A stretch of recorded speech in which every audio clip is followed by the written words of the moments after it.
Good morning, good morning. How is everyone today?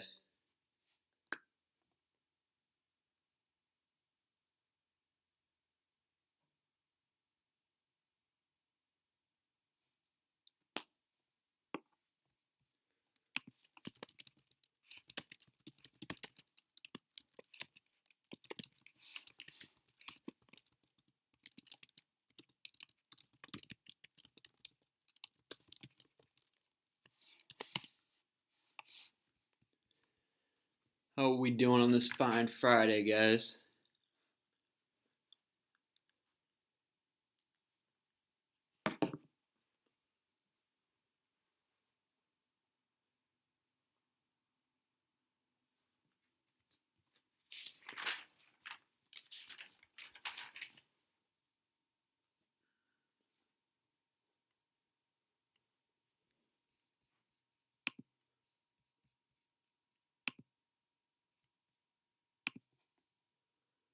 Doing good, Hunter. Good to see you. You have any plans this weekend? Doing anything, any self-quarantine fun? I guess the spring breaks next week, so you guys have any plans for spring breaks? You guys have any ideas of what you're going to do to keep yourselves busy?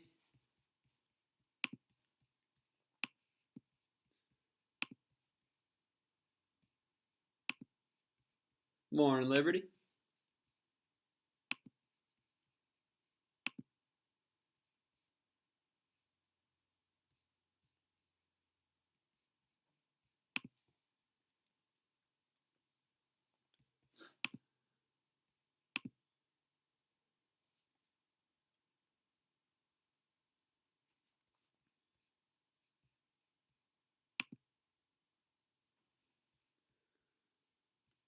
Not really. Same old, since we can't physically hang out. Yeah, right, Hunter. I know. Very annoying.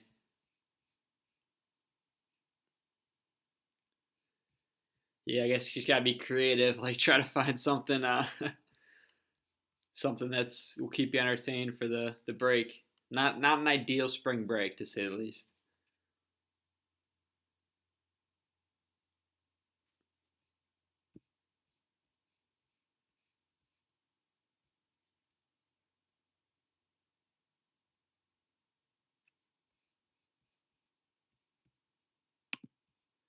What up, Rachel?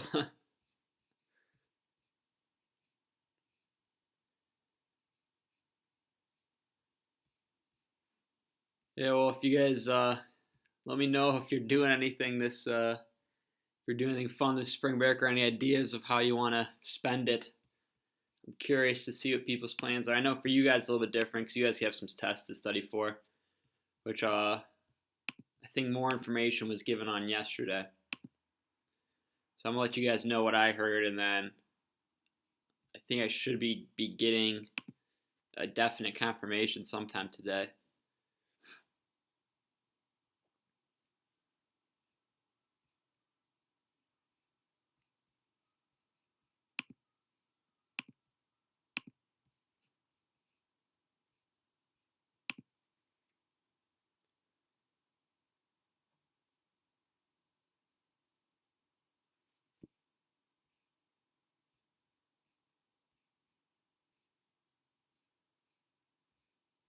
All right.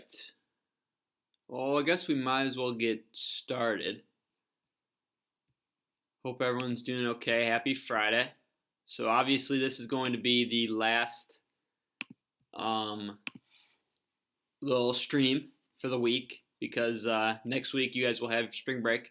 So we're not doing anything over spring break. You guys don't have any homework over spring break. So just so you guys know, that doesn't mean I still recommend going over some stuff. So if I were you guys, I would recommend going back and reviewing some material, maybe watching some YouTube videos that AAP has been giving out. Whatever you got to do just to stay fresh. That'd be my suggestion, not just for math, but for any class.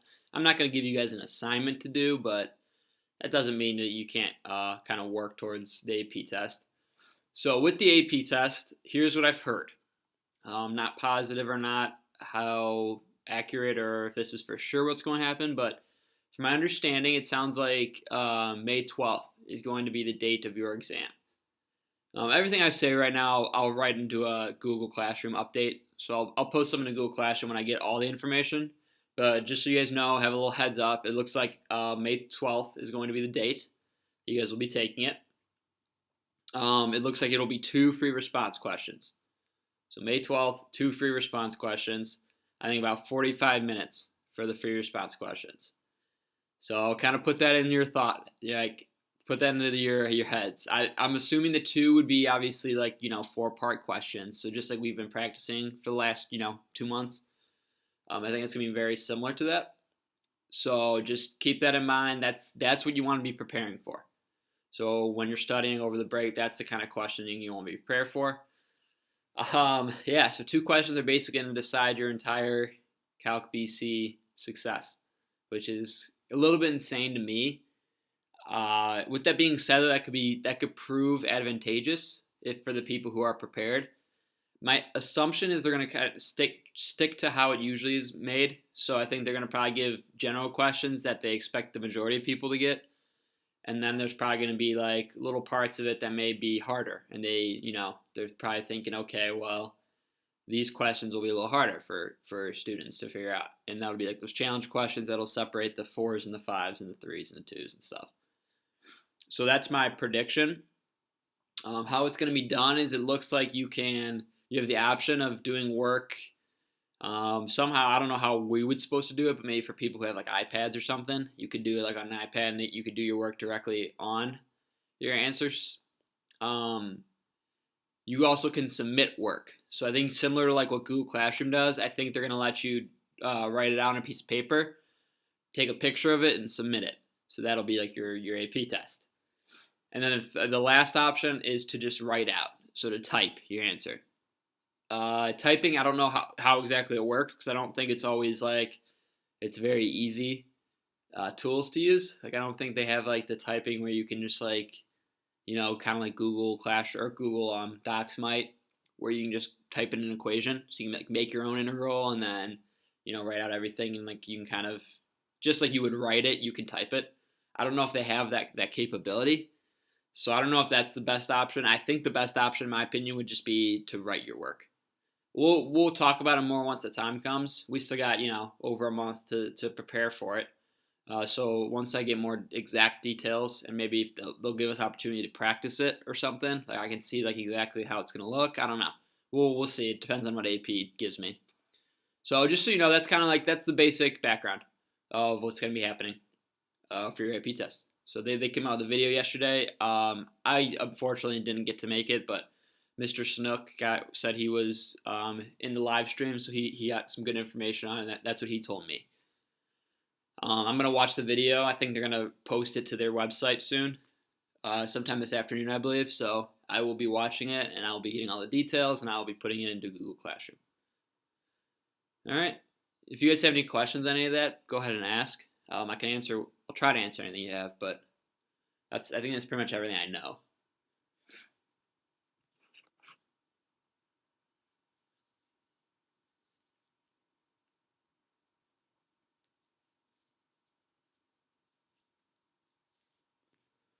Nope, all good. All right, Rachel, sounds good.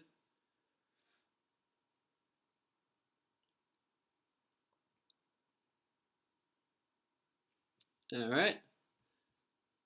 Sounds good, Hunter.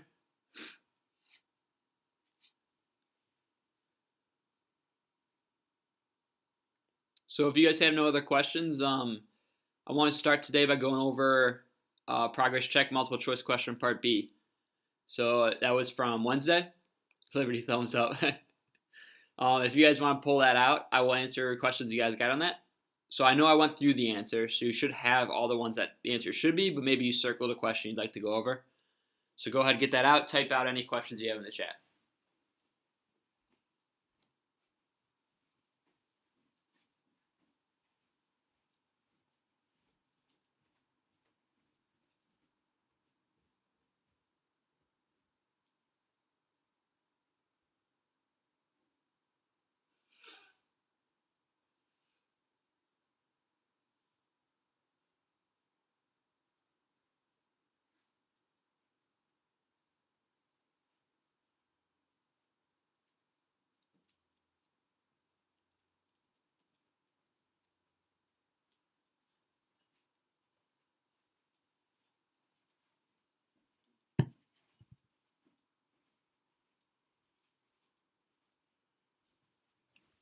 Liberty said no questions. All right.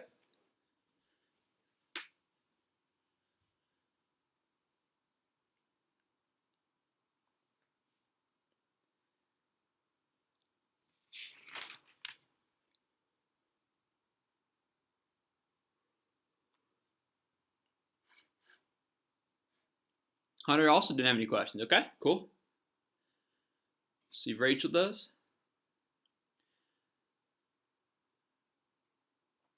Okay, 7 was wrong. I don't know what you put for 7. Maybe you heard the answer should have been B. Maybe you heard D. But I will go to 7 if you would like. Let me double check, unless something I messed up.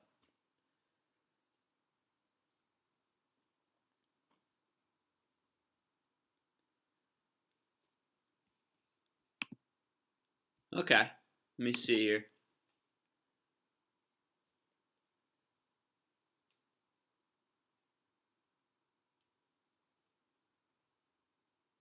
I'm going to open up right now and I'm going to double check. Maybe I accidentally said the wrong letter.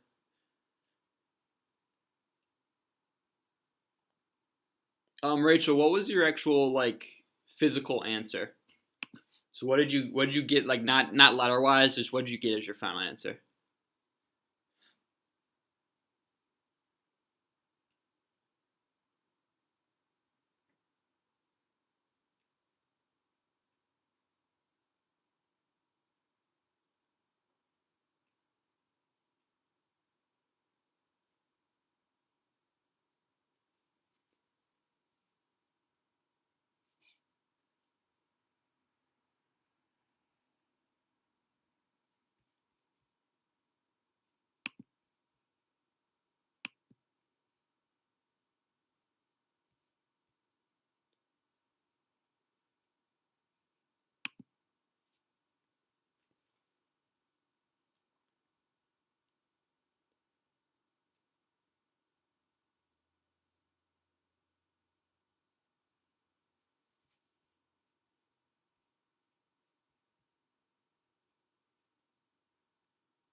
I got 3 plus integral from 1 to x, which is d, but I was confused when over the answer, so I changed it to b.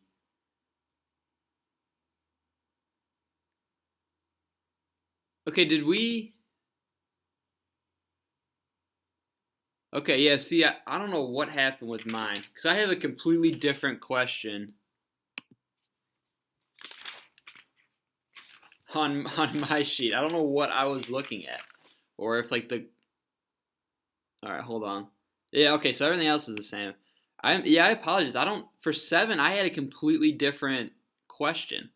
For some reason, my assignment was saying that the question was if the derivative of y over x equals x squared plus 1 divided by e to the y.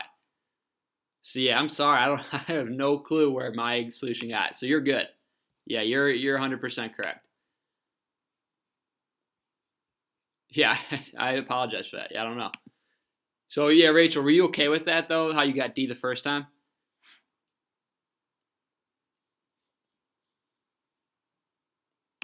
Yeah, honestly, that's very strange. And was just so out of curiosity, was everything after that, Rachel, correct? Like was 8, 9, 10, 11, 12, and yeah, 12? Were those all correct?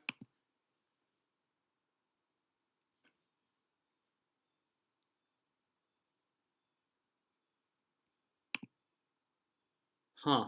All right then. I honestly have no clue what happened. Okay. Well, yeah, if you're good with that, yeah, not too much going on there.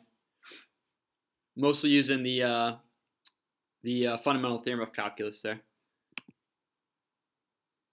The problem you said you got instead of ours sounds like problem 1. It is problem 1. Oh my gosh. Yeah, I might have lost my mind, guys. I apologize. I don't know what was going through my head when I was doing the solution key, but whew. All right. Maybe my thing was like glitching out, and so like I thought I clicked on 7, but it never changed. Whatever. I apologize. You're good. I'll have to do 7 again. I'm an idiot. All right. But Rachel, don't worry. I'm not gonna mark off points for that. So if 7 you put in as a B and it's wrong, that's no points off for you. All right. Well, if you guys are good, I did post the FRQ, so you guys can go ahead and get started on that. FRQ Unit 7, Part A. I believe I did the right problems for this one, so I think I should be good, and I can give you the right answers. So it's given to you guys, so you guys can open that up and go ahead and get started. As always, any questions as you go, please ask, and I can answer them.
I don't know who that is, so I mean it's maybe that was Cole. Maybe guessing that was Cole. Cole, was that you? Okay. Hey, I appreciate you being here, Cole. Cole, did you have any questions you wanted to go over from the multiple choice?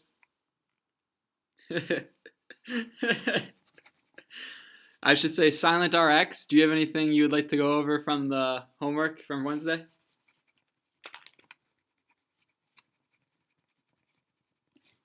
From now on, Cole will be referred to as Silent. Not particularly. Oh, enjoy the ramen. Fantastic 9:19 a.m. Food, breakfast food. Nothing says breakfast like just a insane quantity of isolated sodium. That's the way I look at it. My stream is having problems connecting. Let me see how I'm doing on my end. Looks like I'm doing all right on my end, Liberty. A lot of people are saying that if that happens, if you X out and log back in, it'll help.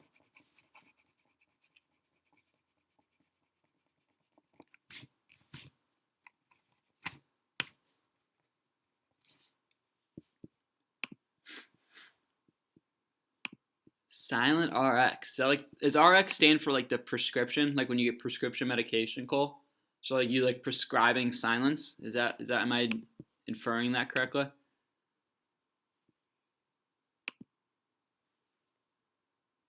All right, good, Liberty. Let me know if it's any better, Liberty.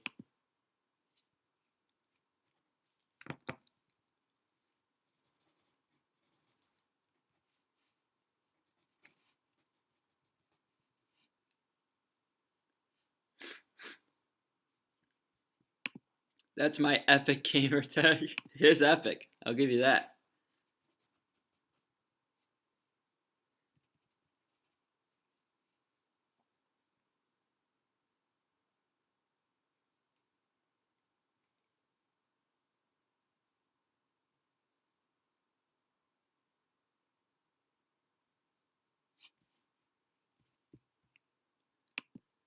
Oh, it's Fro 723 Hunter. Don't BM Hunter in there. Come on. I think that username suits him.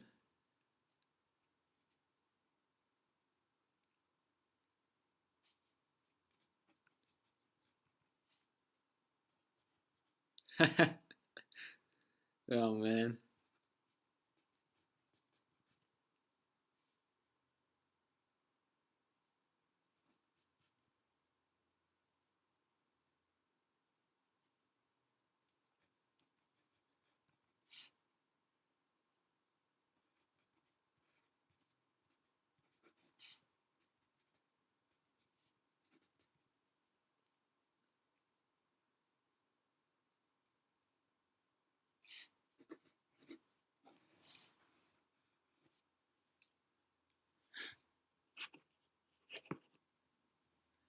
Hey Cole, just so you know, we talked about this at the beginning of class. Your AP test I'm gonna get more information. I think this afternoon they're posting a video, but Mr. Snooks attended the live stream when they made the announcement. He said that May 12th is going to be the BC exam.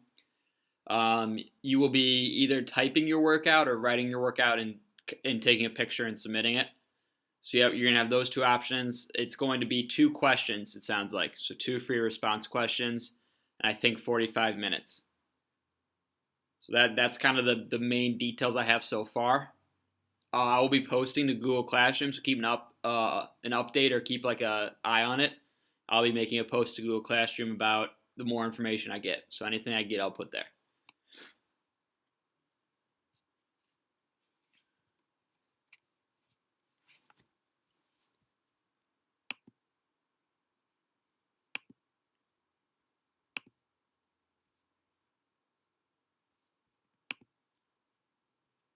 That's gonna be radical. Nice math pun there, by the way. Also count on that one. Come on, Cole. Let's have some optimism here. You're gonna have 2 questions. 2 questions. That's it. I'm very confident in you, Cole. And remember, you guys have had 2 years of some of this stuff. You've been seeing this for 2 years and reviewing it. A lot of people, they're only seeing it once and then they're taking the test. So you guys have a good advantage. And we've done a ton of free response question practice in this class. I have faith in you, Cole. Faith in all of you. I have faith in Silent RX. I think he can do it.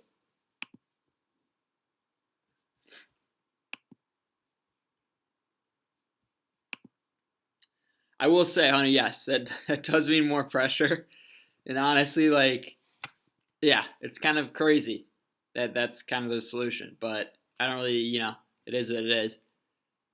I got to imagine with all that, like, 2 questions, I got to imagine they're not going to try to kill everyone. 50-50, 1 or 5 is all I'm saying. Well, remember, Cole, you can get one part wrong and just use the wrong answer and get other stuff right. Part B, problem 1, Liv and I are confused. Yeah, no problem.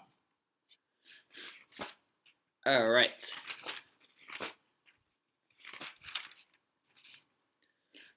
Let me ask, first of all, what did you guys get for 1A?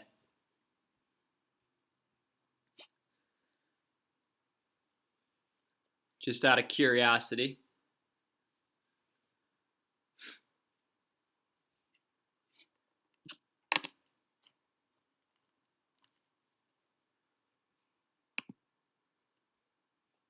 Oh, God, Cole. No comment.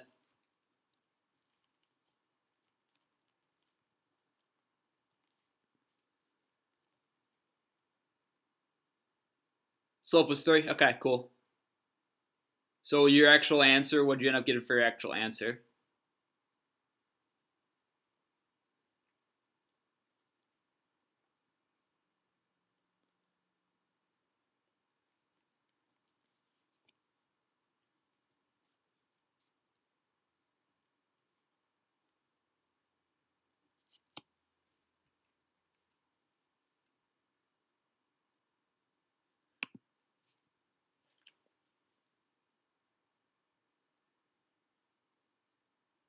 So for 1a, guys, just to make sure, y equals 3 times x minus 10 plus 5. Hold on. Yeah, so be careful with that, Liberty. You're very close. The only thing that mixed up was it should be 3 times x minus 5 and then plus 10. Because 10 is your y value. Yeah, 10 is your y value and x is 5. They use t, but I get what you're saying.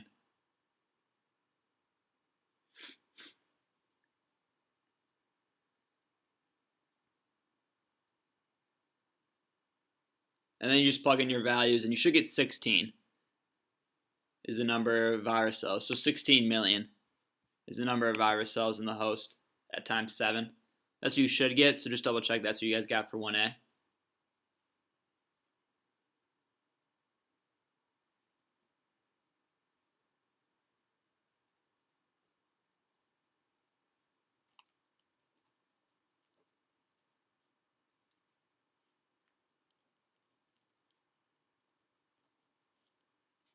Yep. Okay.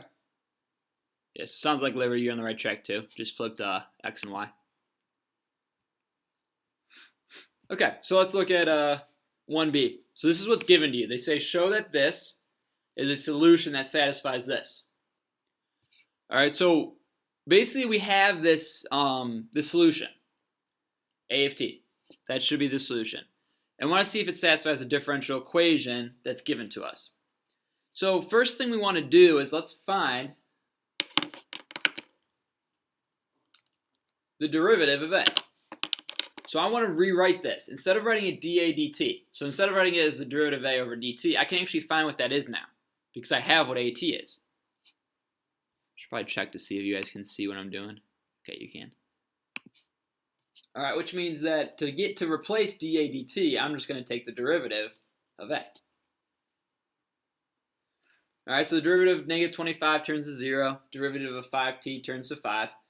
And the derivative of 10e to the negative t over 5 minus or plus 1 is negative 2e to the negative 1/5 t plus 1.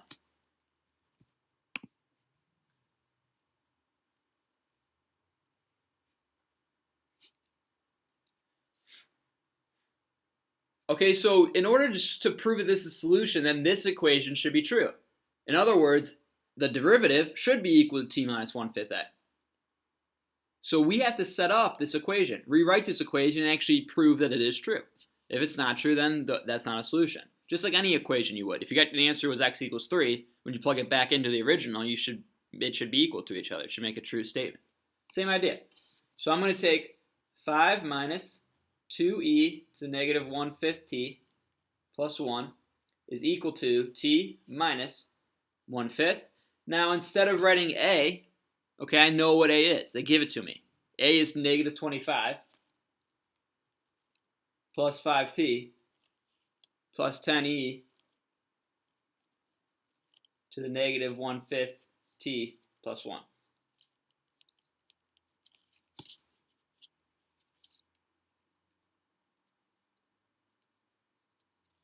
I really wish they didn't use t's for every single word problem. Okay, but all I did was I just replaced A, which was given to us in the problem, into, for A, that's the derivative.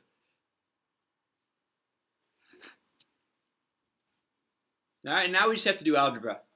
So I'll keep the left side the same because I can't simplify anything on that side. Plus 1 And then I'm going to distribute the negative 1/5. So I'm going to get t plus 5 minus t minus 2e to the negative 1 over 5t plus 1.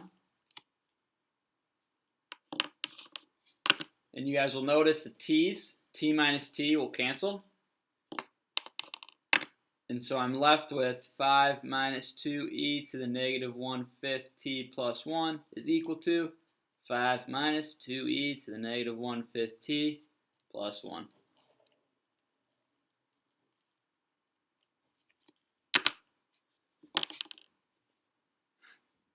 All right, and now you can stop there. No need to go any further. Those are the exact same equations on both sides. So that proves that that solution does satisfy that differential equation.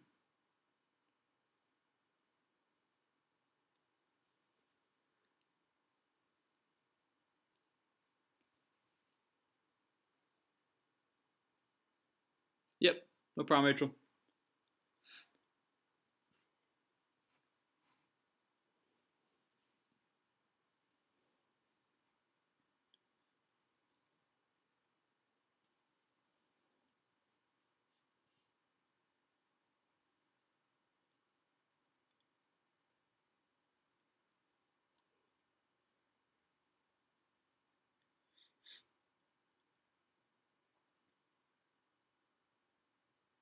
All right, cool. Yeah, so you guys should be good then for 1A and 1B.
When you guys get your answer to C, or if you've already gotten it for 1C, can you let me know what you got? That problem was a little bit challenging, so I just want to make sure we're on the right track for it.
This one is throwing me for a loop. Okay, cool. No problem.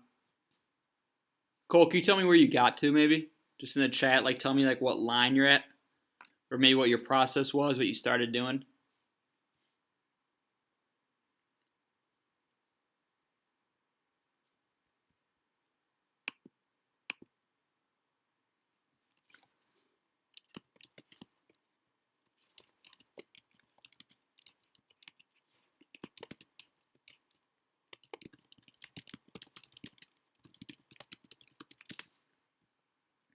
Does the m have to be on the dm dt side, or do we have to separate the variables? Yeah, you have to separate them either way, Liberty.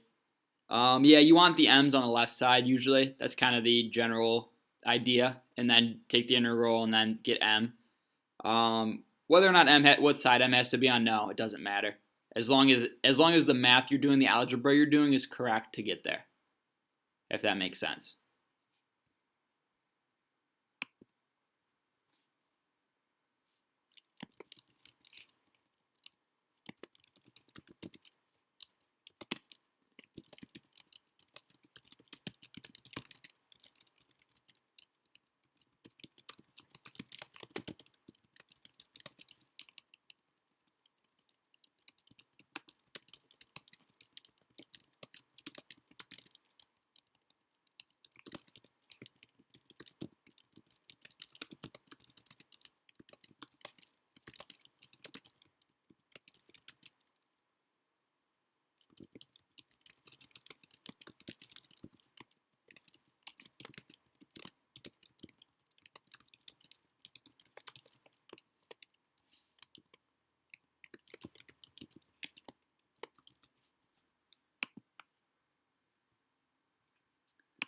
Okay, sorry about that.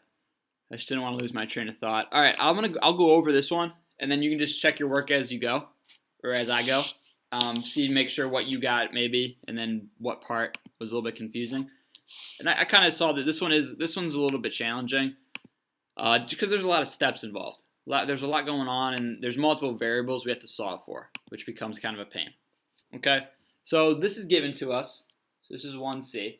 We're given dm dt is equal to negative 1/2 times the quantity m divided by t plus k.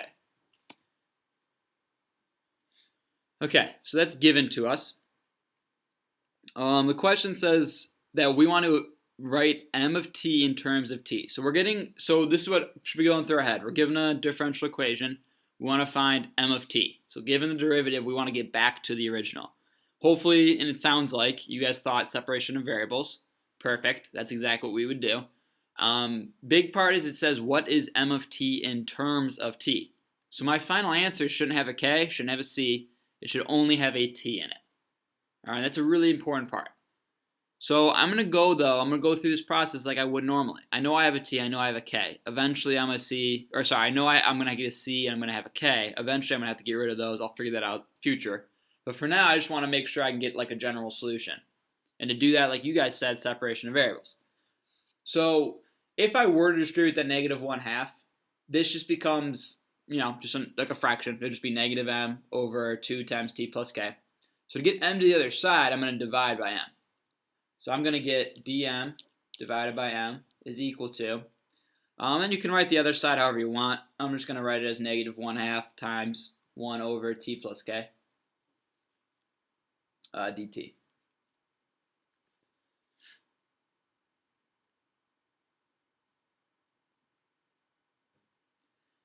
Okay, and then you're going to integrate both sides.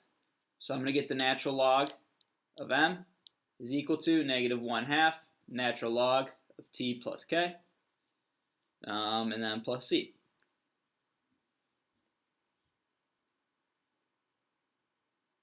And if you guys have questions at any point, go ahead and type in the chat. I'm kind of glancing over as I go.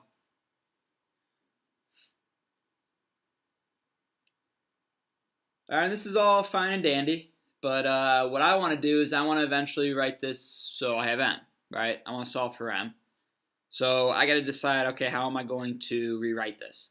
And this is the part that gets a little bit tricky. A little bit tricky. So big thing that's I guess, in my opinion, the annoying thing is this negative 1/2. Because if I were to right now, if I were to take e and raise it to both sides, I can't just directly get, well, I mean, I could. I would need to do this adjustment after, but it'd be a little bit difficult to see how I can simplify this whole thing. So to maybe make things a little bit easier, what I'm going to do is I'm going to keep the natural log of m on this side. I'm going to rewrite over here, the right side. So instead of the natural log, or negative 1/2 natural log of t plus k, I'm going to write natural log of t plus k raised to the negative 1/2. So what we're used to doing with logarithms, we're used to taking the exponents and bringing them down. I'm doing the opposite. I'm reversing that. I'm taking what's out in front of the natural log and bringing it up, putting it into the exponent. And then still plus c. Again, like I said, you could have done this step later, after you took the base e on both sides. But I'm doing this because I can actually now rewrite this. So instead of writing, I can write the natural log of m is equal to the natural log of 1 over, in this case, the square root, right? Because t plus k to the 1/2 is the square root of t plus k.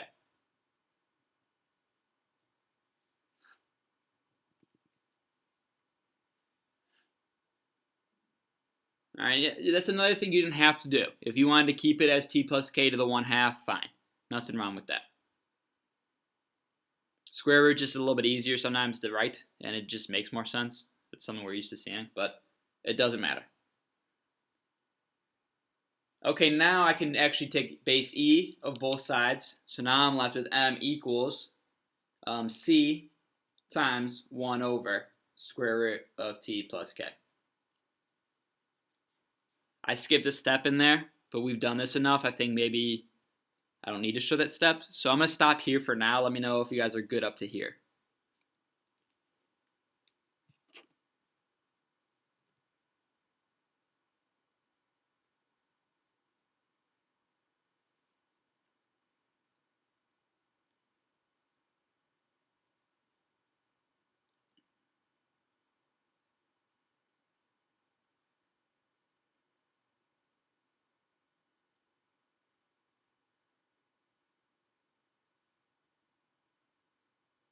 Okay, cool. All right, so we got to that point. All right, now this is kind of what I was saying at the beginning of the problem. Unfortunately, I do not have, I don't have just t. I have c and I have k, which is a pain in the butt. But it's okay. We can work with it. The other thing I notice, if I look back at the problem, the other thing I notice is that I'm given 2 different points. I'm given that the initial amount was 30, and I'm given that after 3 days, it's 15. So that's useful to me, that I'm giving 2 points. And this is kind of a hint as to what to do next. The fact that they give you 2 different points. So what I want to do is I want to create 2 different equations for c. I want to create two different equations for C. So the first equation I want to do is what is C at the point 0, 30? And what is C at the point 3, 15? I got to answer those questions. Let me double check to see if you guys can read what I'm writing. Yep, a little tilted. My bad. Let me actually move this up even more. Okay, so I need to get these because this is going to give me two different equations for C, and then based off those two different equations for C, maybe I can, manipulate that and see what I can find. All right, so the first one at 0, 30, remember, we have m is equal to 30. So 30 is equal to C times 1 over the square root of, in this case, t is 0, so just the square root of k.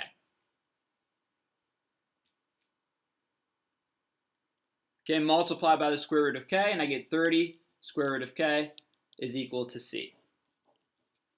I'm just boxing that because I know I'm going to have to use it in a second here, so I'm just going to separate that. Okay, we're going to do the same idea over here. So 15 equals c times 1 over, this time the square root of 3 plus k.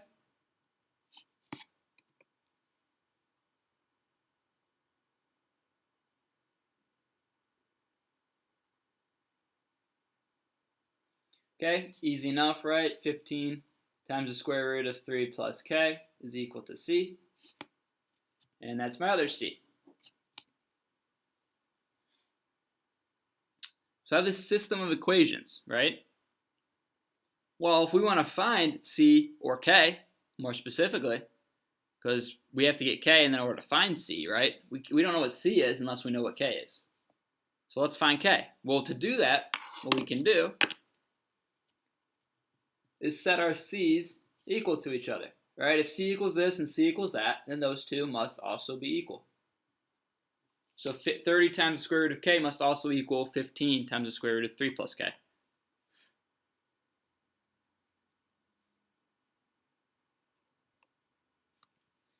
All right, and then this is just algebra. So you guys can solve this. You can go through solving that however you choose to solve it. But this is the general look.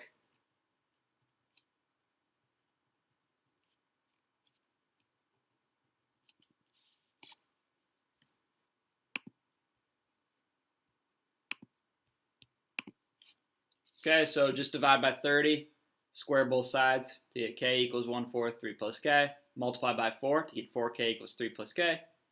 Subtract k, and then divide by 3, and I get k equals 1. Yes, Cole? Yeah, k equals 1.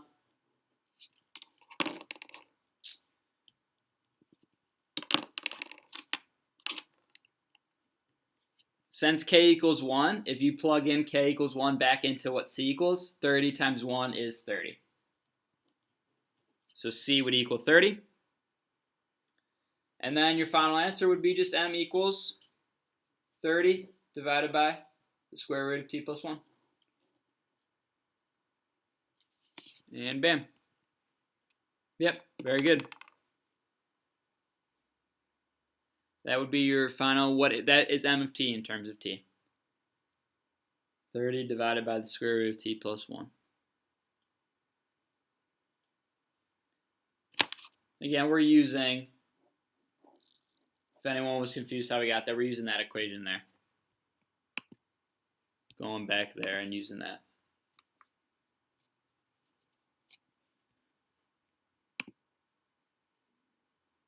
Yeah, that is a fun problem though, Rachel, wasn't it? I had a good time. It was a blast. But yeah, it's a little bit lengthy. Hunter doesn't agree. Hunter probably fell asleep. But he doesn't agree. He thought that was a great time. He told me, he said, Mr. Harris, that's the type of question I want every time. One that takes up an entire page of work. I mean, I didn't need to take up an entire page, but I like to keep it organized.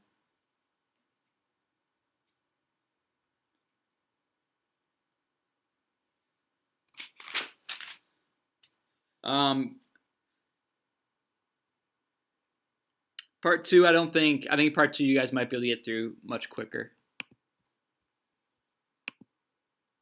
Hunter, I got it. Knock, knock, Hunter, for 23. Hoops, Hunter, there you go.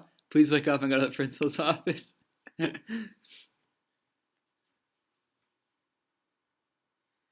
right, so guys, if you go to number 2, do you guys remember slope fields? Is that something you would like to review, or are you okay with that? I know we did some already, so.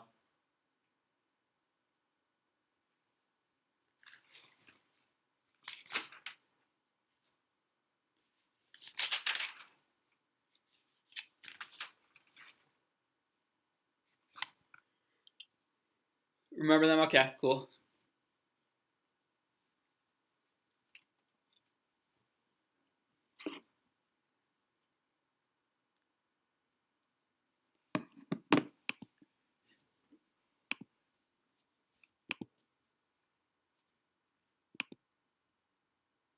Ray just says, I say we skip part A. Honestly, I'm not. If you skip part A, I'm not gonna blame you. If you feel if you can look at it and just in your head know what's going on, I don't really blame you. Yeah, basically, Cole.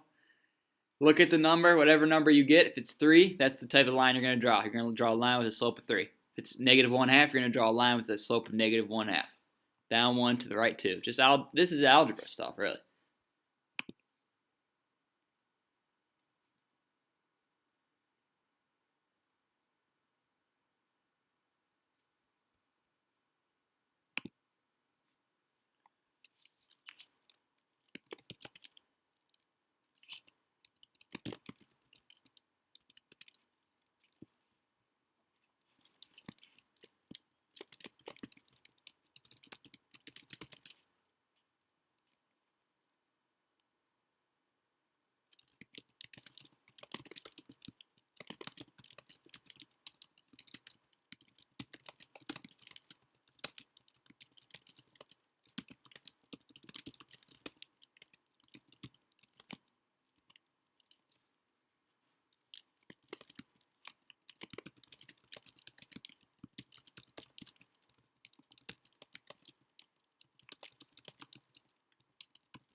If you guys are done with letter B, let me know, and I can give you guys the answer, what you should have, just to double check.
So BC, just so you guys, before we got about 2 more minutes.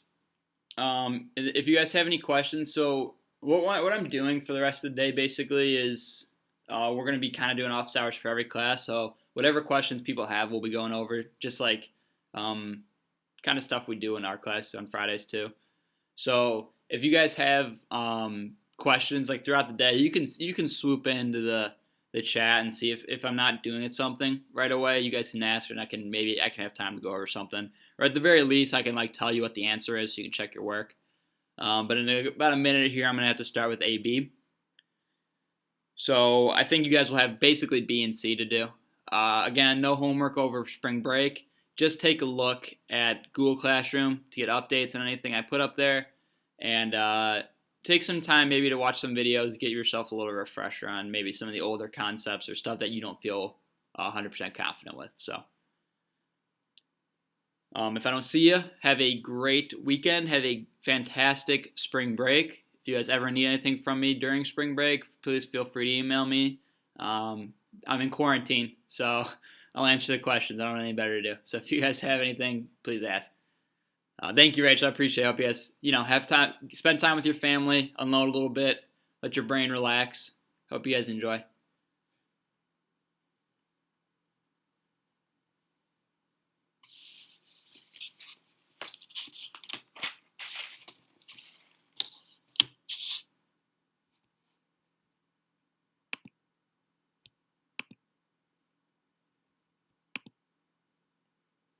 Yeah, you too, Cole. See you, Hunter. You too.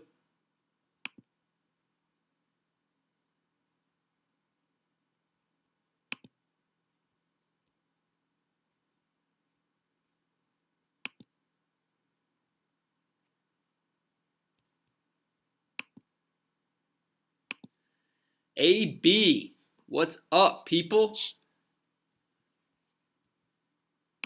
Morning, morning, morning.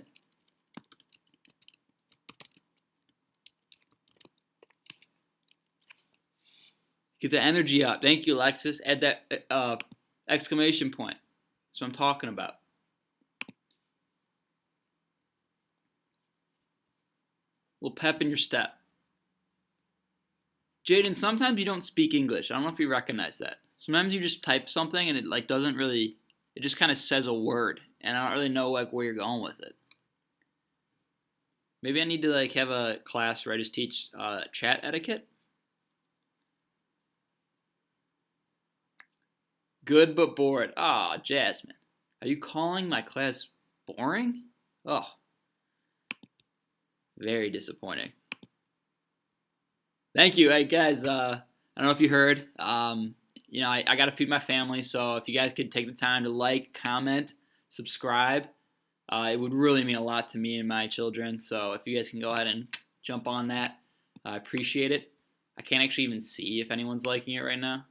I'm guessing it's at 5. Oh, it's a good day for me. That's like 5 cents into my account, which I really will go a long way for me. So thank you.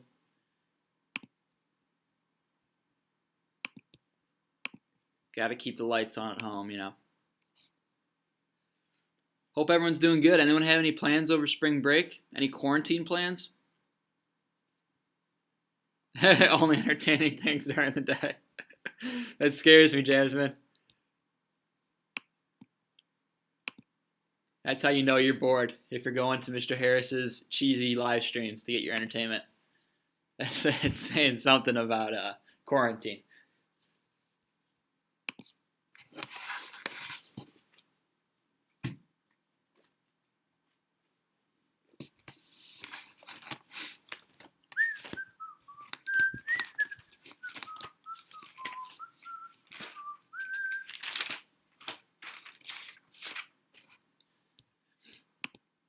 Wow, 10 people. I'm impressed. This is good, though, because I do want to make a preliminary announcement that I'll have to formalize. State of the address here. State of the AP address. That's what I'm going to call it. Jaden, I saw that you said yes. I don't know what Jaden. I never know what you refer to. You're gonna have to be more specific with your replies.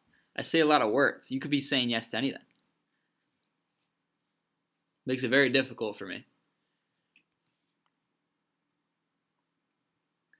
Yeah, I hope you guys, last day before spring break. This isn't the spring break I think everyone envisioned in their heads, which kind of stinks. But at least it's something. Hopefully the weather will be nice. Maybe you can at least relax outside. I know you can't walk around. Well, I guess you could, but you can't really interact with people. But it's nice to be outside and kind of enjoying stuff. So that part's nice, I guess, at least.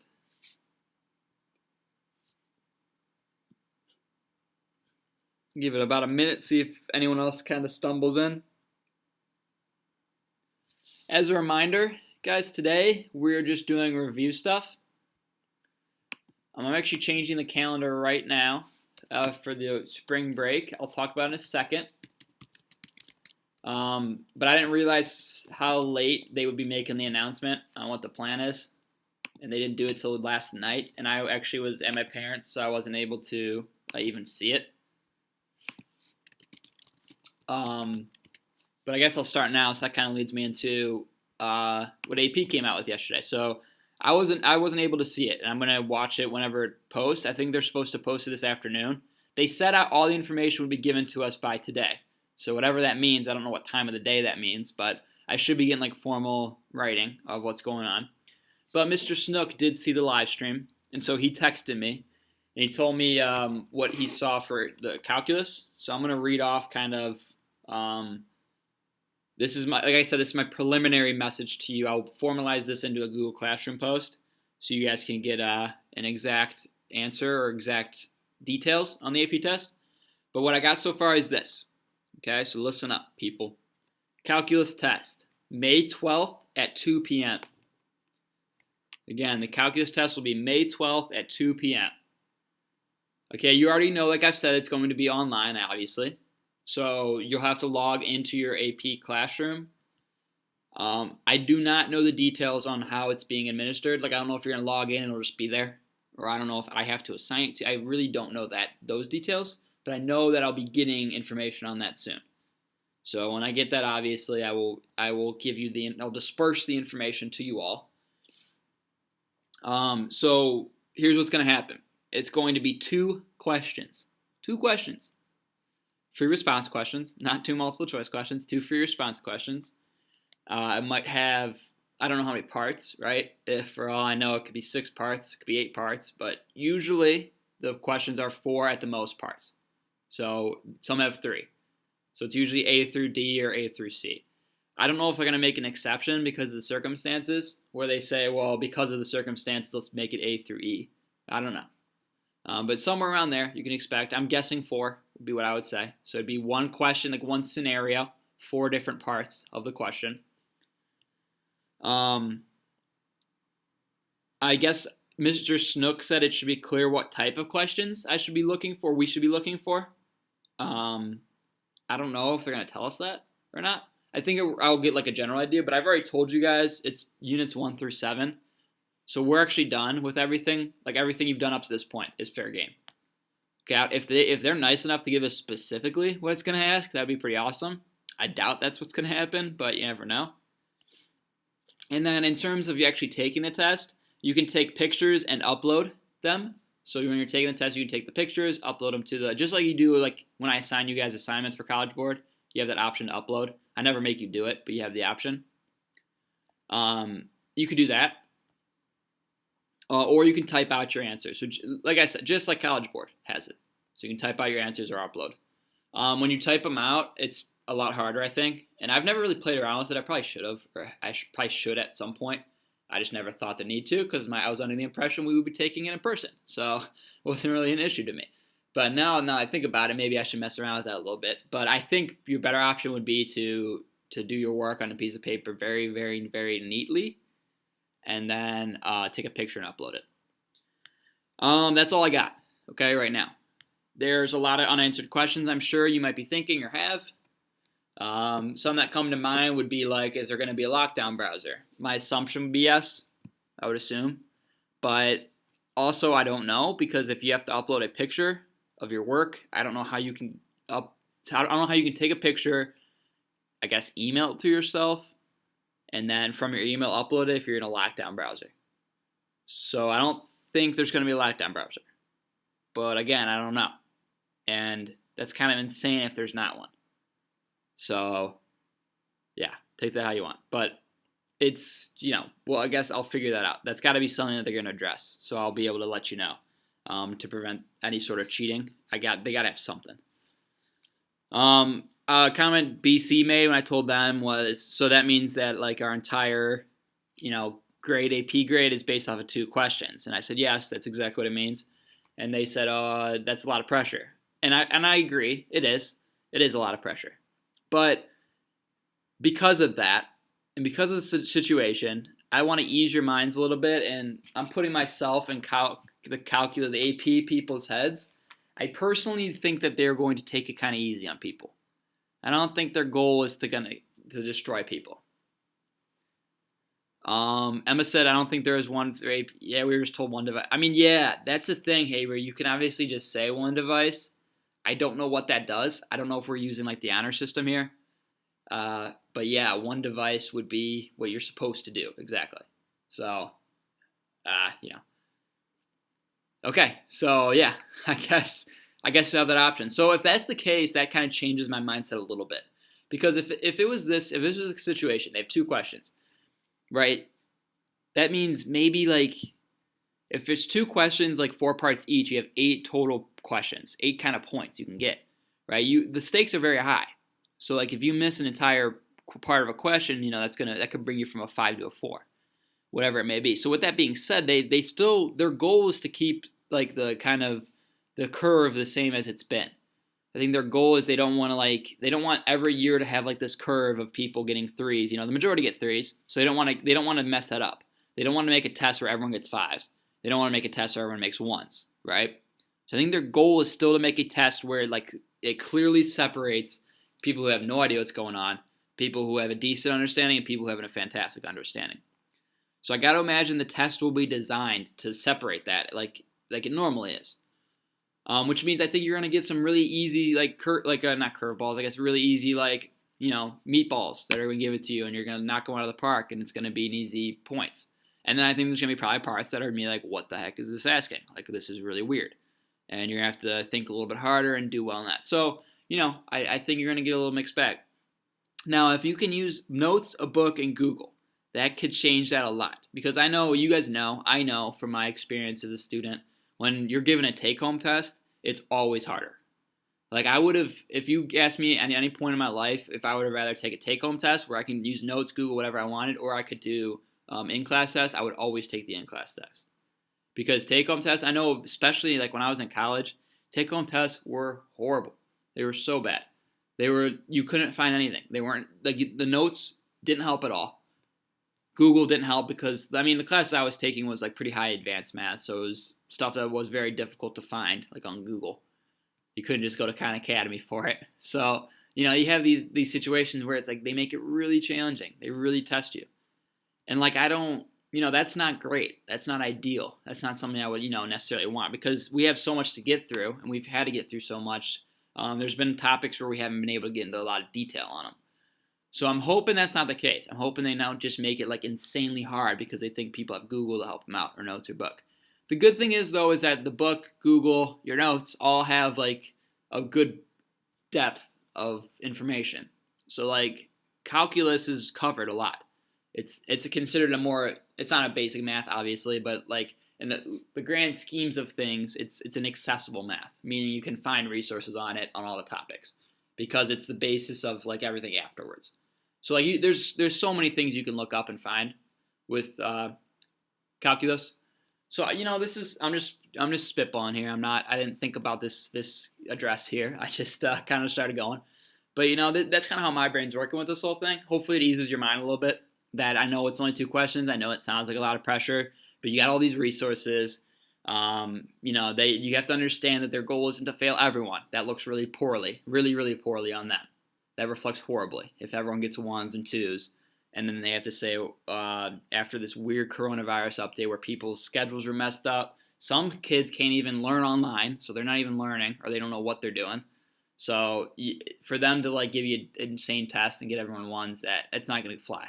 So that's kind of where my head's at. I don't think it's going to be something crazy. hopefully that eases your mind a little bit. Like I said, I'm going to get more information. I'm going to relay the information to you through via Google Classroom, and then when we get back from break, we can talk about it. So, still check Google Classroom, and also I mentioned in my calendar. I just updated that if you guys are up or looking at it. I told you guys I was planning on giving you homework, and I still will over spring break. But like I said, I didn't think it was going to take this long to get what the exact information on what was going on with the AP test, and that was going to be the determining factor on what I gave you over the break. So with that being said, I don't have what I want to give you yet. Just look over for Google Classroom over the weekend, and I will by Sunday night have you posted what I want you to do over spring break. What that ends up being, I don't know if I'm going to grade it because it's going to be free response questions. Probably from here on to the end of the year, we're going to only do free response questions because if that's what we need to know, then that's what we're going to practice. And we haven't done enough anyways, so it's perfect. Expect that. My plan is to have you guys submit your work through Google Classroom, or maybe if I can just do it over AP, maybe I'll have you guys upload pictures to practice that kind of process. Uploading your pictures to go to the AP Classroom so you get comfortable with that. Maybe I'll do that. I'll have to look into it. But my intentions, though, just so you guys know, is I'm going to give you a couple assignments from AP Classroom, so from College Board. So you guys will go on there. It'll be due when you get back from spring break. And I'm doing that in quotation marks. You can't see me, but in quotation marks, I'm saying when you get back. You will go over all the answers, too. So I'll probably spend, the first, probably just the first day. I'll review anything we have from over break. Or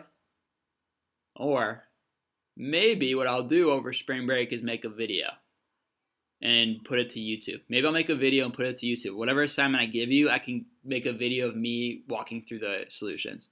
And then I can post that video maybe like at the end of next week. So if you guys are stuck on certain parts, you can watch the video and like go through and try to complete it on your own. So maybe give me some feedback. What do you guys think about that idea? You don't have to do it necessarily right this second, but that's kind of that's my brainstorm right now. So yeah, I think that's everything. I think that's everything I want to address. Any questions? I know that was a lot. So if you have any questions, go ahead, type away.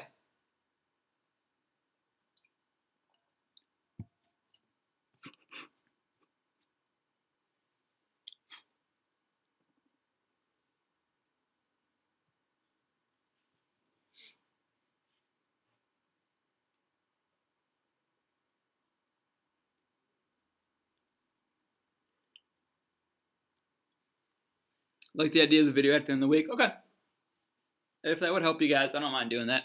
That way I don't have to spend like lecture time either, because I want to try to get us enough, like a lot of review material up until May. Did I say 12th? May 12th.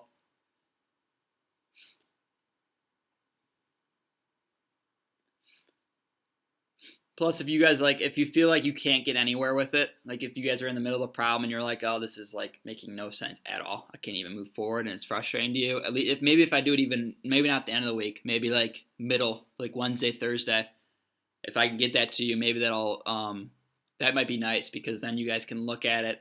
I mean, I hope you don't just like copy the work down and like waste time because that doesn't help anyone. But hopefully you could then look at it and it'll give you like a little push in the right direction, and then you can do the problem from there, maybe. And that way I don't have to answer a ton of emails because it's really hard in math to answer emails. Like for me to like try to explain over emails how to do stuff is very difficult. Especially because you can't just like type equations into your emails. So maybe that might be the easiest option, honestly. Alright, cool. I don't see anyone else typing, so I'm going to assume we're good. Okay, so today, guys, for the next 45 minutes, this isn't like a mandatory thing to be here. If you want to hang out and you have questions or you just want to kind of hear what's going on, absolutely stay. I'm treating this as just an office hour, okay?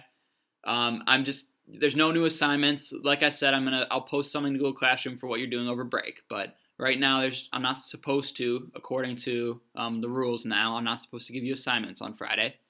So you're not supposed to be doing anything today except review. So I'm going to follow the directions and I'm going to review anything you guys have. So that means now is your time in chat. You type away. You let me know. I posted on the calendar kind of some assignments. So the College Board Which, by the way, let me address that now. I did answer number 6. So I put up my solution to number 6 on Google Classroom and described it. The only mistake I made was I was just trying quadrant 1 and 2. I completely forgot to try 3 and 4, and I also was worried it would take too much time. So if you tried 3 and 4, it was pretty easy. That answered your question right away. So I can talk about that if you guys would like, but any other questions from that assignment from the 2 Khan Academies you guys had from Wednesday?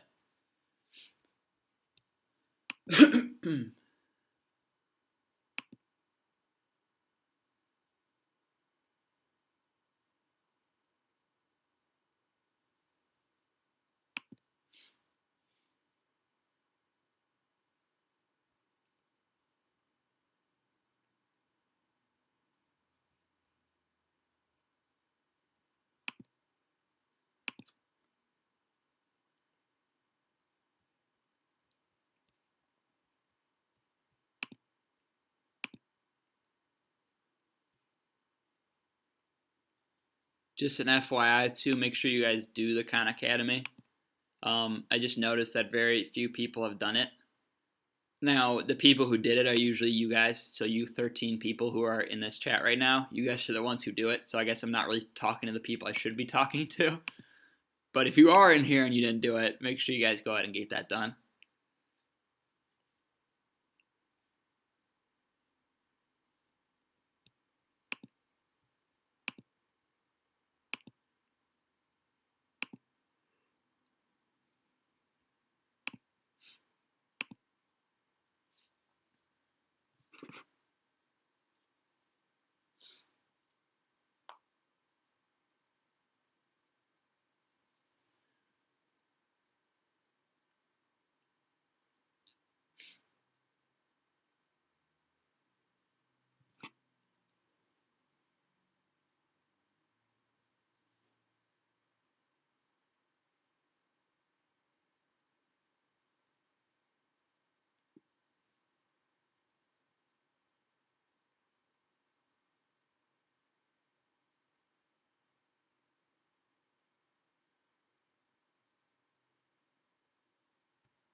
And so if you guys, if you guys don't have any questions, there's nothing you want to go over, then you're good to go. Don't feel like you need to hang out or do anything now, because like I said, I still am working on figuring out what exactly I want to assign you over spring break. I was hoping by this afternoon, hopefully I'll get to see the exact details and maybe a video that highlights what's going on so I can formulate my idea better.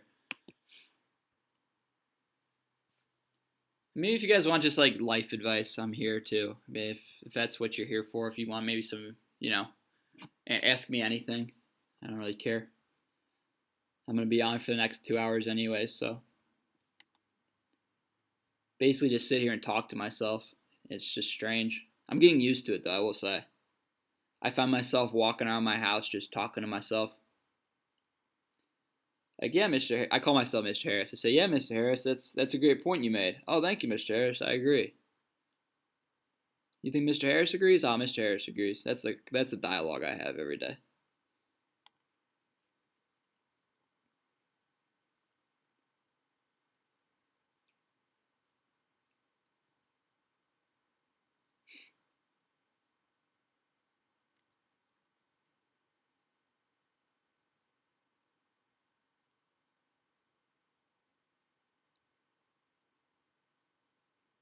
Ah, Braden, the age-old question. It's really a simple answer as well. The meaning of life. Huh. Braden, I would tell you what the meaning of life was, but I don't think that you'd be able to handle it. It just, it's a very complicated answer, and I don't know if, it's not easy to understand. So I would hate to burden you with that meaning, but I do have the meaning to life very easily down pat. So just trust me on that. And I think at the end of the day, it really just boils down to passing the AP math test. I think that's what we're all set here to do. That's a goal.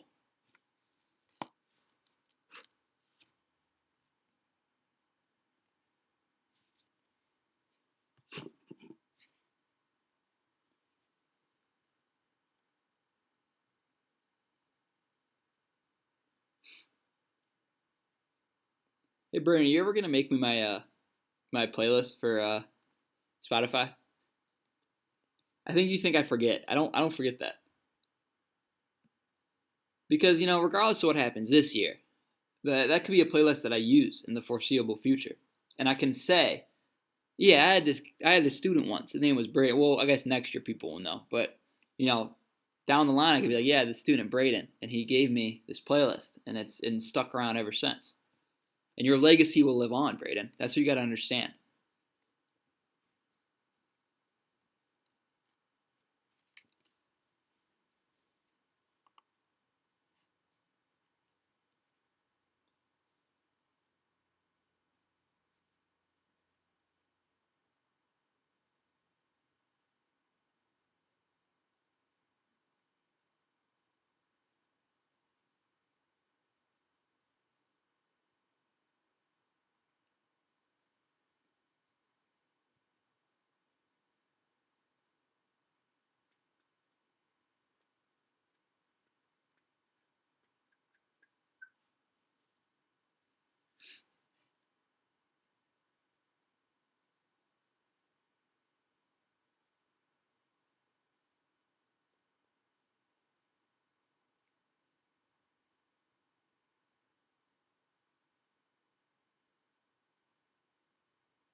Yeah, Jasmine. I didn't have anything to fill the void.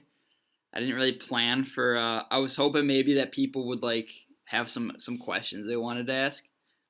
It doesn't look like math is really what everyone's intention was.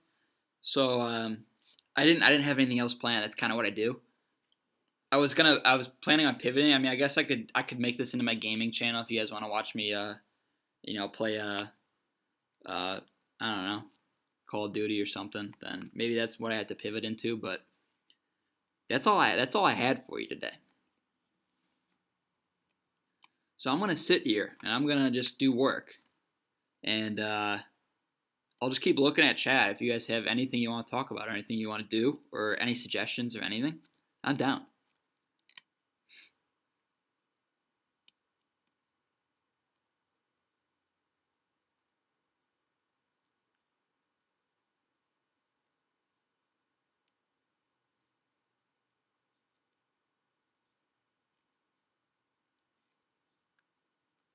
I could tell you guys I've been trying to cook a little bit, trying to be a little bit more well versed at that. So I've been working on that. Video game session together. That would be entertaining. Let me tell you, Jasmine. Couldn't happen, but if it did happen, it would be very entertaining. And Drake would kick my butt, probably. Yeah, but I've been cooking a little bit. If you guys are interested, playing Minecraft. Okay, Jaden, there you go. Jaden, I've never played Minecraft in my entire life. I know it's extremely popular, and I've had friends who've played it. Never gotten into it. Jaden, Jaden, when you say I've been cooking too, I imagine you like, imagine you, whoa, I imagine you like getting like a hearty meal, like a Hungry Man or something like that. Put it in the microwave and be like, "Yep, I made that. That was me." Put it on Instagram and be like, "Guys, look what I made, guys. Check this out." That's what I envision your cooking is, Jaden. Maybe some top ramen. It's fun. I just started playing again because I used to play. Yeah, I know a lot of people play that. I know some kids on the basketball team were playing that. They said. I know Drake plays it. I'm just not very. It takes a little bit art, right? You're creating stuff. I'm not much of a creative guy like that. I I'm more into like the destroying things. I think I would enjoy destroying the creations. I think that'd be more my speed. No, no, I made a hot dog, mac and cheese, and microwave stuff, and carrots. Okay, Jaden, that's impressive. All right, so Jaden, I got a question for you. This is a question for anyone. Do you guys have air fryers? Because let me tell you, air fryers are one of the best inventions known to man. That thing has created so many quality meals for me. I can't even explain.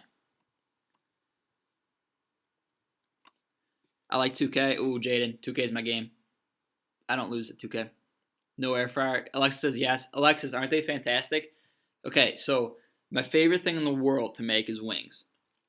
You wouldn't think it. Like think about all these, like you buy wings from the store, right? Okay, so you buy wings from, I don't know, Costco, wherever you're getting them, Giant Eagle, and you put them in the oven, and they're not crispy. They're decent, but they're not crispy, right? And if they're supposed to have sauce on them, like honey barbecue, it's always like just not very good sauce. There's not much of it on there. I know, Jay, and that surprised me too. But now you guys must be really engaged on what I'm talking about because this is serious business here. Okay, so they're not crispy. They're just like they're you can the skin is like very present. You take a bite and they're soft. They're not bad, but the sauce is always like cooked out of it. It's just not great. So what I've been doing is I'm getting like raw chicken wings. Okay, I guess not chicken wings. Drumsticks and the flats. So I'm getting those right, and I've been cooking them in the air fryer. And the air fryer does such a good job of like crisping it up. So I get these really crispy like wings. Okay, so the wings are deliciously crispy. And it's air frying, so I don't have any like sauce or I shouldn't say sauce. I don't have any grease. It's not like really unhealthy. So all like the bad stuff's getting cooked out of it. And you're just left with these crispy wings. And then you just pick a sauce. You make your own sauce, Jaden. If you're interested, you can make your own sauce. You just buy a sauce. Like B-Dubs sells their own sauce. Quaker Steak sells Arizona Ranch. You just put it in a big bowl and just start flipping them. And get them all coated in the sauce. Oh, it's so easy and so good. So if you guys ever get to that point, you guys are going off to college soon, right? Go ahead, when you go off to college, if I guess maybe not your first year, but eventually when you live on your own, get an air fryer. It'll make some quality meals for you. Vegetables you can cook in there. Alexis said a rotisserie chicken you can cook in there. Imagine that. Think about that. Cook an entire chicken in an air fryer. Fantastic. Jaden, trying to bring math back into it. Come on. When did College Board do? Jaden, it'll be due, unless you mean the one that from earlier this week. The one from earlier this week, just due by the end of the week. So just get it done by Sunday. I'll be checking. Basically, I'm gonna put the grades in this weekend. So every grade from this week, basically the Khan Academy and the College Board, I'm gonna put your grades in by Sunday. So you guys will see the grades in. If you didn't do it by then that's just your warning, like, hey, you should get this done. Alexa, another great thing is a panini maker. I've made brownies, and the best is pizza made out. Oh, okay, hold up a second. Brownies in a panini maker. And the best is a pizza made out of tortilla shells? Oh, Alexis, you're speaking my language. I've never even thought to do that. I don't think I have a panini maker. I have a George Foreman. I don't think those aren't the same, but they're similar, I think. Pizza, that's such a good idea. So you just sauce the tortilla shell and then maybe sprinkle on like some pepperonis and something if you want extra on it. And did you have like little handheld pizzas then? Man, it's a great idea. Super easy and quick. This is fantastic conversation. I'm learning so much. Okay, so what I've done in the past, Alexis, is I've made my own homemade pizzas, and you can actually buy like the pizza dough from the store. So like instead of buying tortilla shells, I'll actually buy like pizza, like bases, I guess, pizza dough, and then I'll just like cover it in like what I like to do. You guys might not agree with this. Okay, people might have a little outrage at this, but I'm a big barbecue sauce based pizza guy. So I really like making my base barbecue sauce. So I'll just get like Sweet Baby Ray's, and that'll be my base, and then I'll put like sprinkle on cheese. Usually like I use leftover meat, so if I have leftover like pulled chicken or something or pulled pork, I'll put that on there. Jalapenos, banana peppers. Throw it in the oven for, I don't know, 20 minutes. Mwah. Fantastic. Highly recommend it.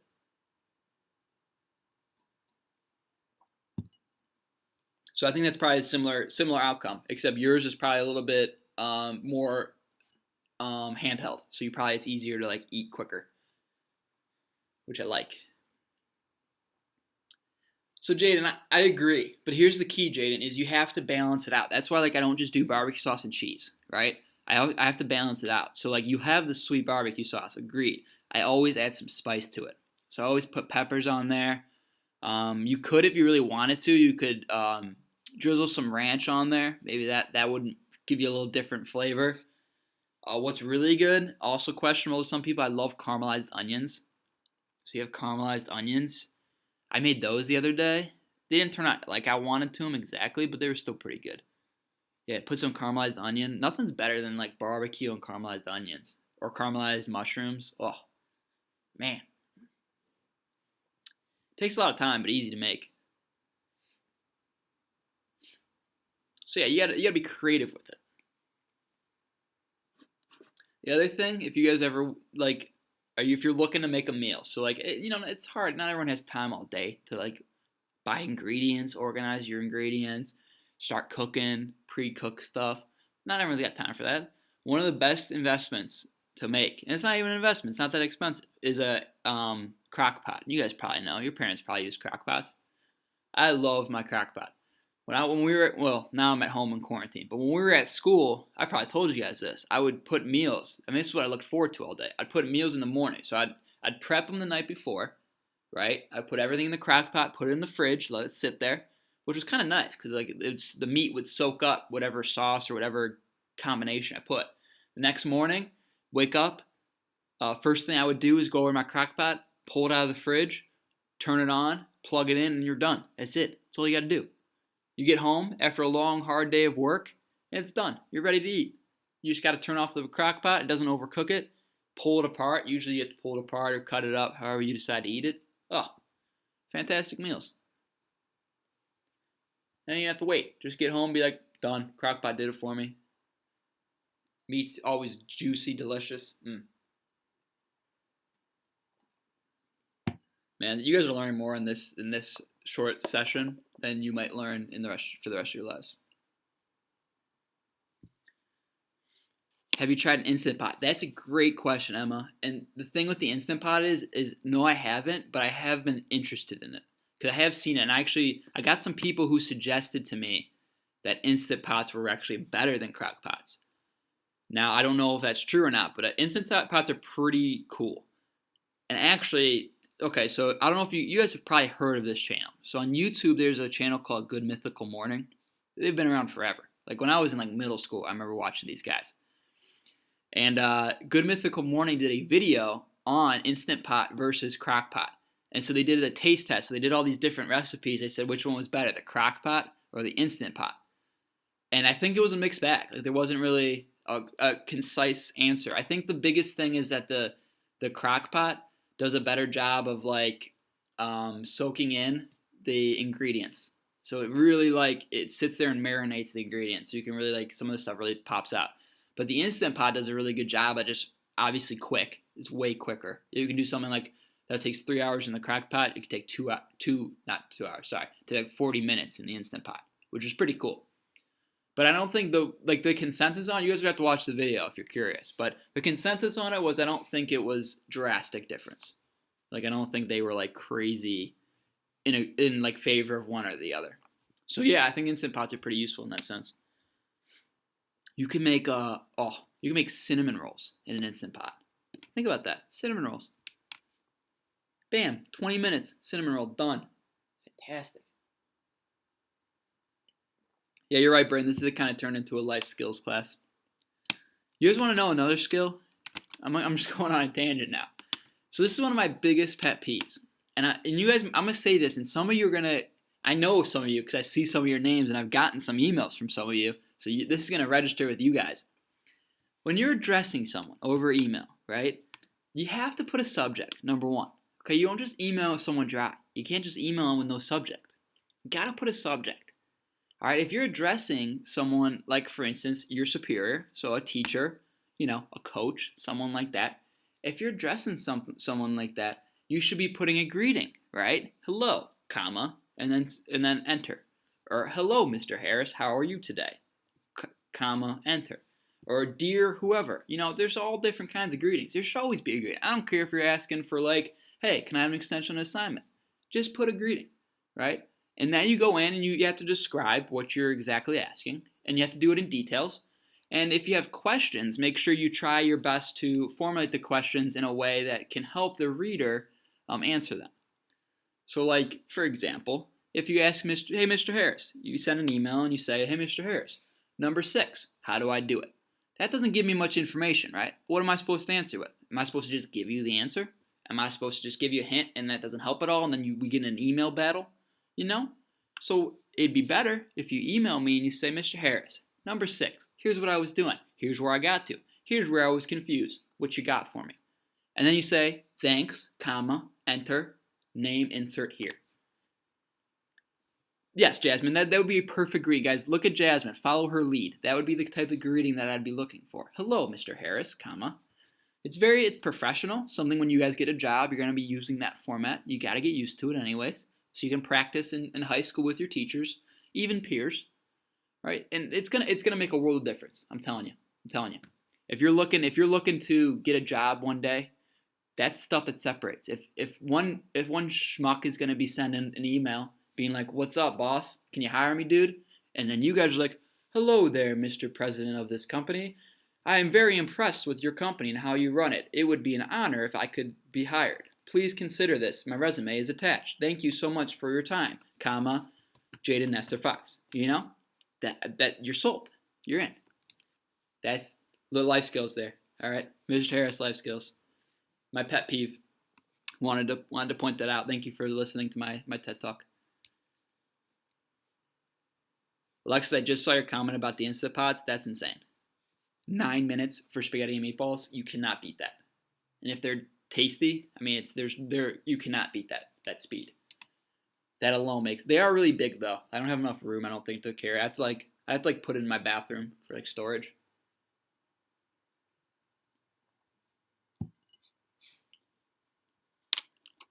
Yeah, I'm hoping this is very eye-opening stuff for you. If I can, I'm trying to think of anything else I can give you guys while we have this time. I have 11 viewers, which I thought for sure they'd be down to like 2 by now. So for some reason, you guys are sticking around. Any other questions now that we got on this tangent? I'm really enjoying this. This is stuff in normal class I don't really get to do very much. Pet peeves. Oh, other pet peeves. Oh man, Jasmine. Pet peeves. I got a lot of pet peeves. Let's see. What kind of pet peeves do I have? Oh, okay. Here's a pet peeve. People on their phones. All right? I get it. You got to be on your phone. I understand. What really peeves me is when people are on their phone walking. All right? It's really annoying because when you're walking, and you know, it's a perfect example at the high school because there's kids on their phones all the time. And kids who are on their phones don't stop for anyone. They're walking through people. So like here I am trying to get through the halls. I have my laptop, 6 different books, pencil in the ear. I'm just trying to get through the crowd. And kids are on their phones, not even paying attention. Whatever you're texting, I promise you, we can wait. Whoever's on the other end can wait. You know? And if it's so important you need to do it, excuse yourself, take a second, send the message, and move on with your life. You know what? Phones in general might be my pet peeve. I don't know about you guys, but have you ever been sitting in like a group of people, like your friends, right? You're hanging out. You're supposed to be hanging out. You're supposed to be talking, getting to know each other. And then they're on their phone forever, and they never get off of it. And it's like you're saying something, you don't even know if they're listening. Like right now, I got to imagine a lot of you guys are just playing on your phone, not even listening to what I'm saying. You know, I don't know. Part of me thinks it's a little bit disrespectful. If you're on your phone and someone's trying to talk to you, have a conversation, for all they know, you're not paying attention. Or you're just paying attention to what you want to listen to. I don't know. My brother does it all the time, and I saw him yesterday, and it made me remind him, and I always remind him every time we're together. It's really annoying because I always remind him, and he gets mad at me. But I always say, hey, Brandon, maybe you don't need to be on your phone. Let's hang out. Let's talk. And he's like, oh, shut up.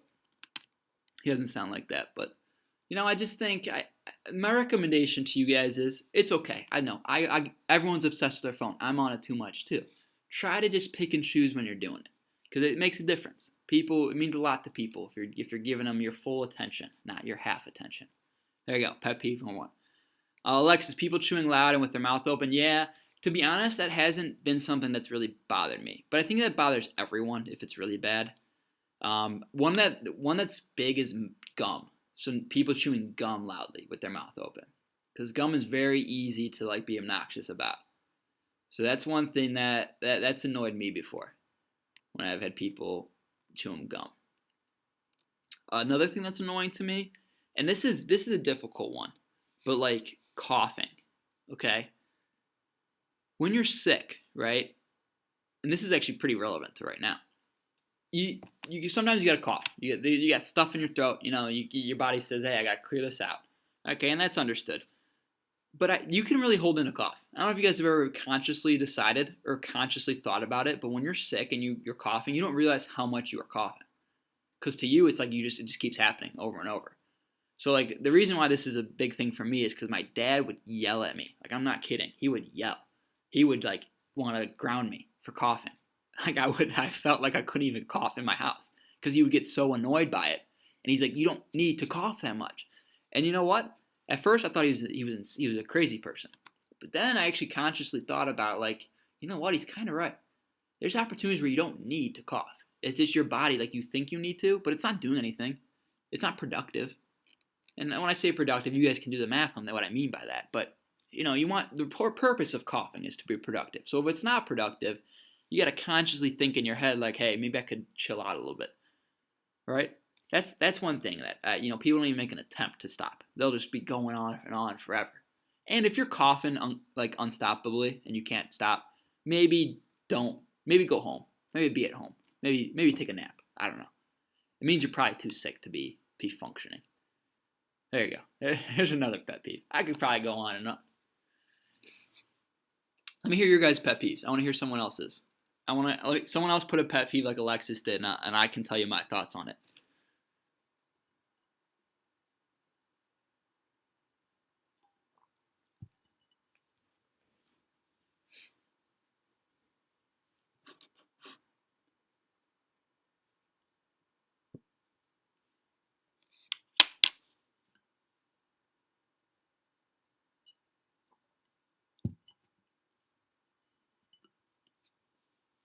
Being disorganized.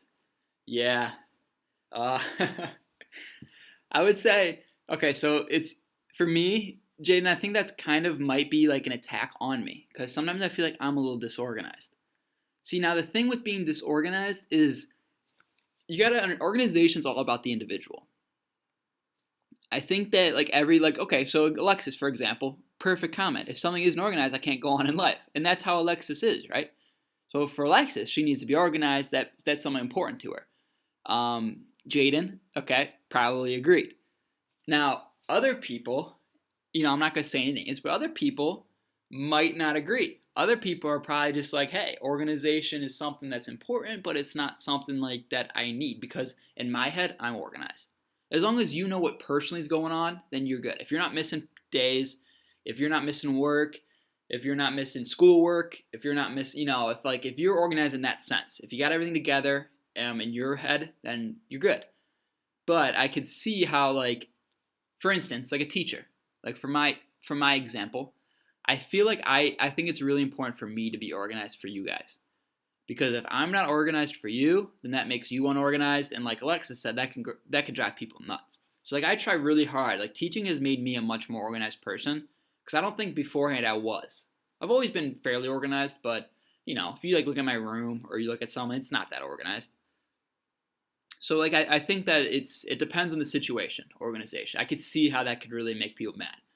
But people's brains work differently. That's all I'll say. So before you go and ostracize someone for not being organized, make sure you kind of put yourself in their shoes.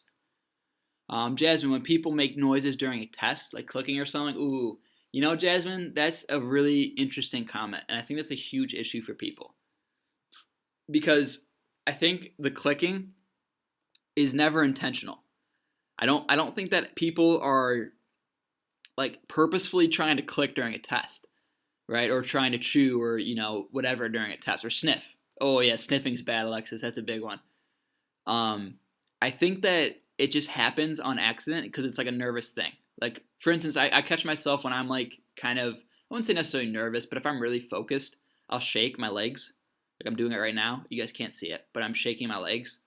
Like that, sometimes I'll do that, and it's like a nervous habit, but it's just something that people do without knowing. And like if you take that away from them, I don't know, it might mess them up pretty bad. So I completely see your issue with that. It is tough. I wonder if there would be a fix to that. Katie says people trying to organize my organized mess. See, that's the word I'm looking for, Katie. Organized mess. I think that's the key. People may not appear to be organized, but to them they are. Like their situation, they know where everything's at. They know what's going on.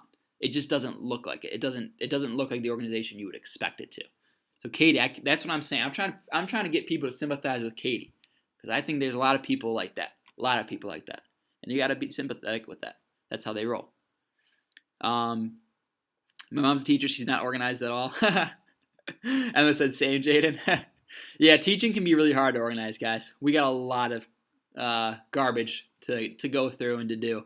It's really difficult to stay organized. There's so much going on. She will use the keys to get in the house, and she'll be looking for her keys 5 minutes later. I feel like people's minds just go a million miles a minute. Like, you have so much going on in your day. Like, you're thinking about, oh, was my lesson good? Oh, did I forget to assign a homework? Oh, did I grade these papers? Oh, did this person do this? Oh, did I forget to write a detention for them? Like, there's so many things are going on. And then on top of all that, you have to remember, like, where your keys are at. That's asking way too much. Come on. Hey, thank you, Alexis. I appreciate the feedback. That's what I'm talking about. Better, more organized over the year, and your handwriting has definitely gotten better. Yeah, that's good. That's what I'm going for. I'm working on it. That's always been like, I said this in college. I said this going in. I probably said it during my interview to get hired here. Or not organization, but like neatness was always like, it's my downfall. It really is. It's my downfall. So I'm trying, like that's been a very conscious effort to try to be organized and like write neatly and make sure people, because not everyone's brain works like mine does. So I have to try to, be effective for everyone. I completely understand that. I would say I would probably identify more with Katie. Like I'm more of an organized mess kind of guy. So I have to get out of that habit so I can better suit everyone. All right, here I got a question for you guys in the chat here.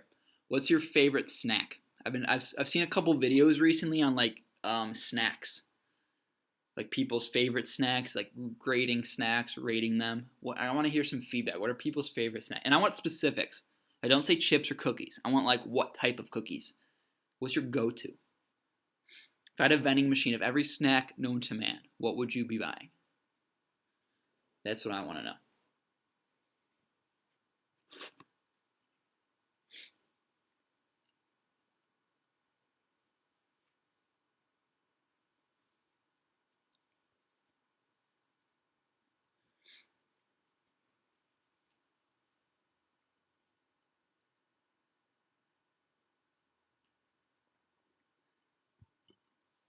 Gluten-free pretzels.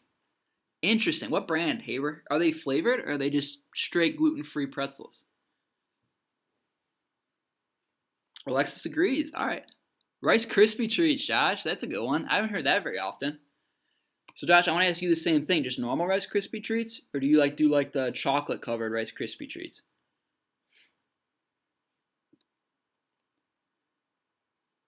Yeah, I guess, Haber, your snack selection's probably pretty slim without the whole gluten thing. Bet a lot of things have gluten in them. Fruit snacks. There you go, Jasmine. That's a good one. I've never been a big fruit snack guy.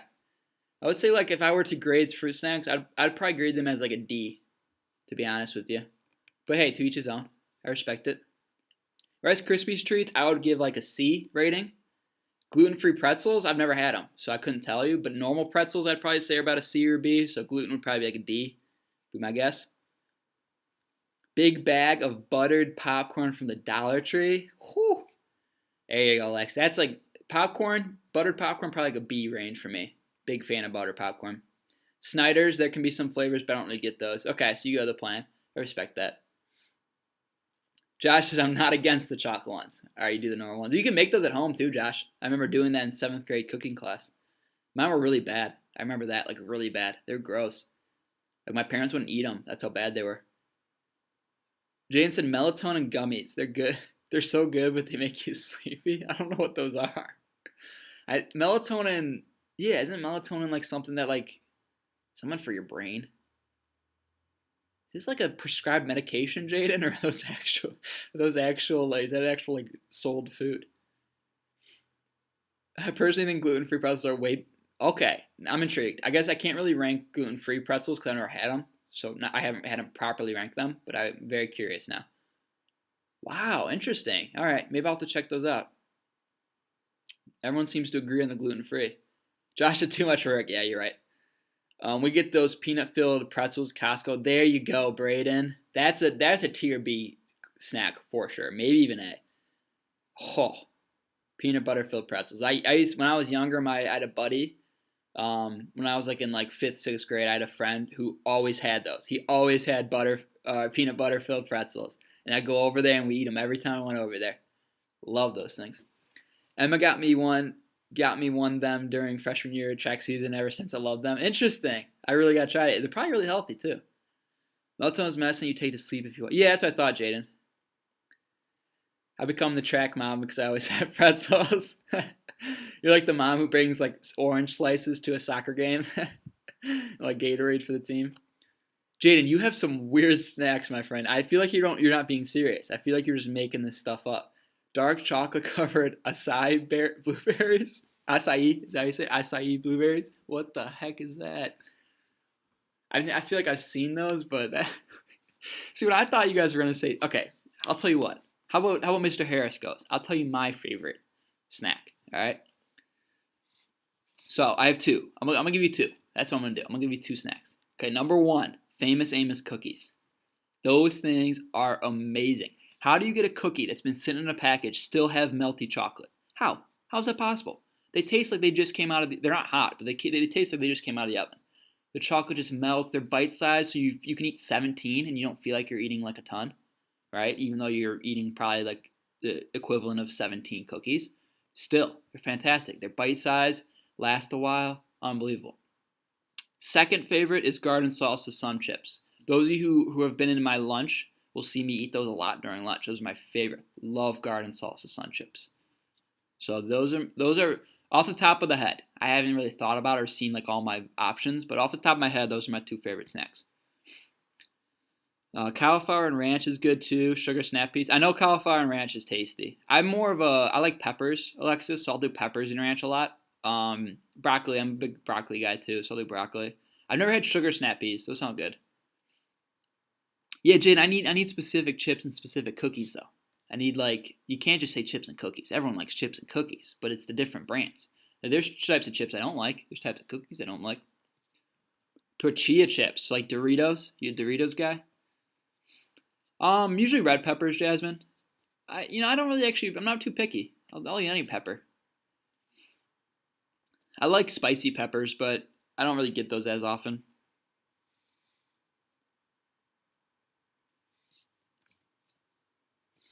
Yeah, tortilla chips. You know what's really good, Jaden? Tortilla chips. My favorite tortilla chips are like the lime ones, like the hint of lime. Oh, those are so good with some salsa or queso, even better. I think what knocks off points of that stuff is though is that it takes time to do it. Like if a snack takes me time to create, I don't like it as much. It like automatically gets knocked down. Like that's what's so nice about chips, cookies, stuff like that, because it's just like, easily accessible. You just grab it and go. Oh, Jaden, hey, that sounds really good, really good. I'm a big fan of that. I love buffalo chicken. Probably my favorite food in the world. Buffalo chicken. It might be like at least recently it has been my favorite food. Buffalo chicken wraps, my go-tos. I made regular chocolate chip cookie dough and chocolate chip cookie dough and rolled it together. Oh, that's so smart, Alexis. That sounds delicious. Regular chocolate chip cookie dough and chocolate. Wow, that's a good idea. Sometimes you eat cookie dough plain. I know you're not supposed to. You can get sick from it, but it's really good. Jay, and that was a great idea with the buffalo chicken dip. My mom makes a spinach. It's not a spinach artichoke. It's just like a spinach, cheese, spinach, bacon dip. So it's got like cheese, spinach, bacon, and I think some other stuff in there. But it is so good with some like hint of lime chips. Whew. Oh yeah, Katie. Oh yeah, buffalo chicken mac and cheese. Actually, Katie, I was on such a kick. I got it from B Dubs one time, buffalo chicken mac and cheese, and it was so good. I was like, I gotta keep doing this. And so I got I get made my own recipe. Like I got Kraft mac and cheese, like the really easy mac and cheese, and made that, and then made my own buffalo chicken, and just put them together and mixed them all together, and like I was addicted. I had that for like straight for dinner for like 4 days. Fantastic. Mac and cheese bites, yeah, those are solid. Like the TGI Friday ones. Oh, Wink and Lizard too, yeah. I like Wink and Lizard. Wink and Lizard's low key one of the better wing places. I think it's underrated. They got this what's it called? Um Goldfinger. If you guys ever go to Winking Lizard, get their Goldfinger wings. Highly recommend it. One of, if not my favorite, wings.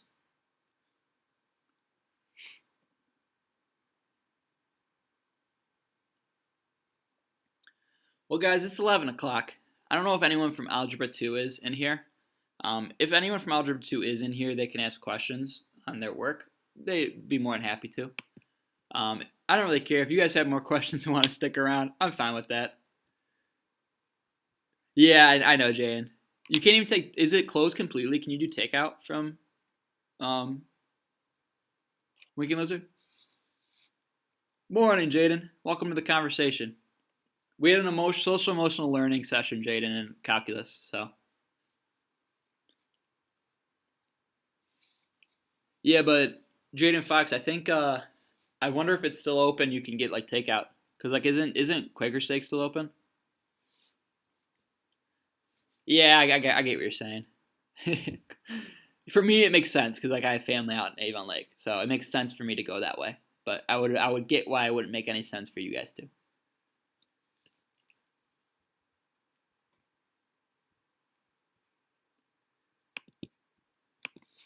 Well, anyone who's leaving from calculus, I hope you guys have a fantastic spring break. Like I said, keep your eye out on Google Classroom. I'll be posting your assignment over the break. I'll be posting details for your AP test. I hope you guys have a great break. If you have any questions throughout the break, I'm be quarantined, so I have nothing better to do. I'm not going to be busy, so just email me if you have any questions. I'll answer them. Have a good weekend, too. We'll be back at it, not next Monday, the following Monday. We'll pick it up from there. Thank you for hanging out with me. Hopefully this was, even though it was just kind of rambling, I hope it was fun or at least entertaining for you guys for the last hour. Jaden, I did the math homework that we got on Wednesday, but did not take a picture yet because I wanted to ask you how to do question 33. See ya. Thank you, Emma. Appreciate it. See you, Jasmine. Yeah, no problem, Jaden. We'll go over number 33. Let me open that up.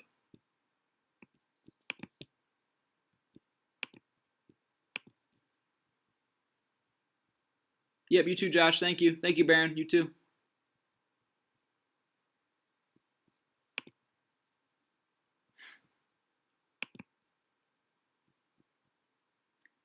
Okay. Jaden, you said number 33. The investing one.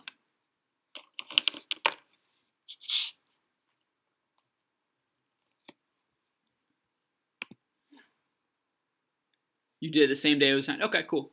Jaden, I'm actually going to wait a second to see if anyone else hops in from Algebra 2. If you guys are actually, if you're from Algebra 2 and you're in the chat right now, go ahead and let me know so I can kind of gauge where we're at because I know there's still some Calculus AB people probably in here.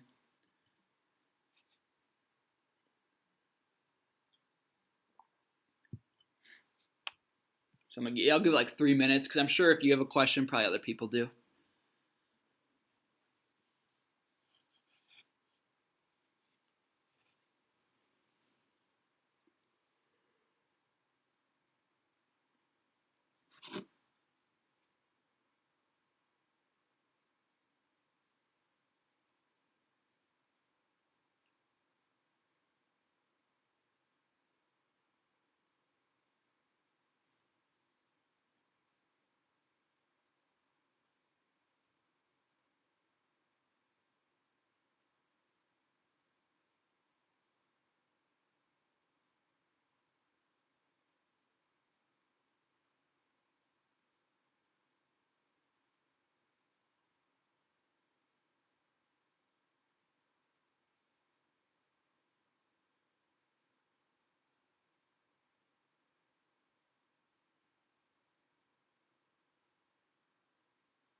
All right.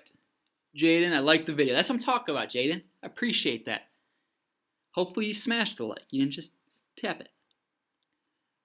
Sarah, where's the document from 7.7? The document for 7.7 is on Google Classroom. I think it's the first thing I posted, I believe. Yeah, most recent thing I posted. 7.7, yeah, PDF. There's nothing in there? Huh?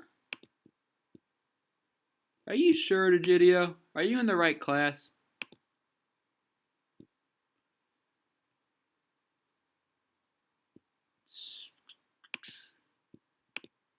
It says on my screen that it's there.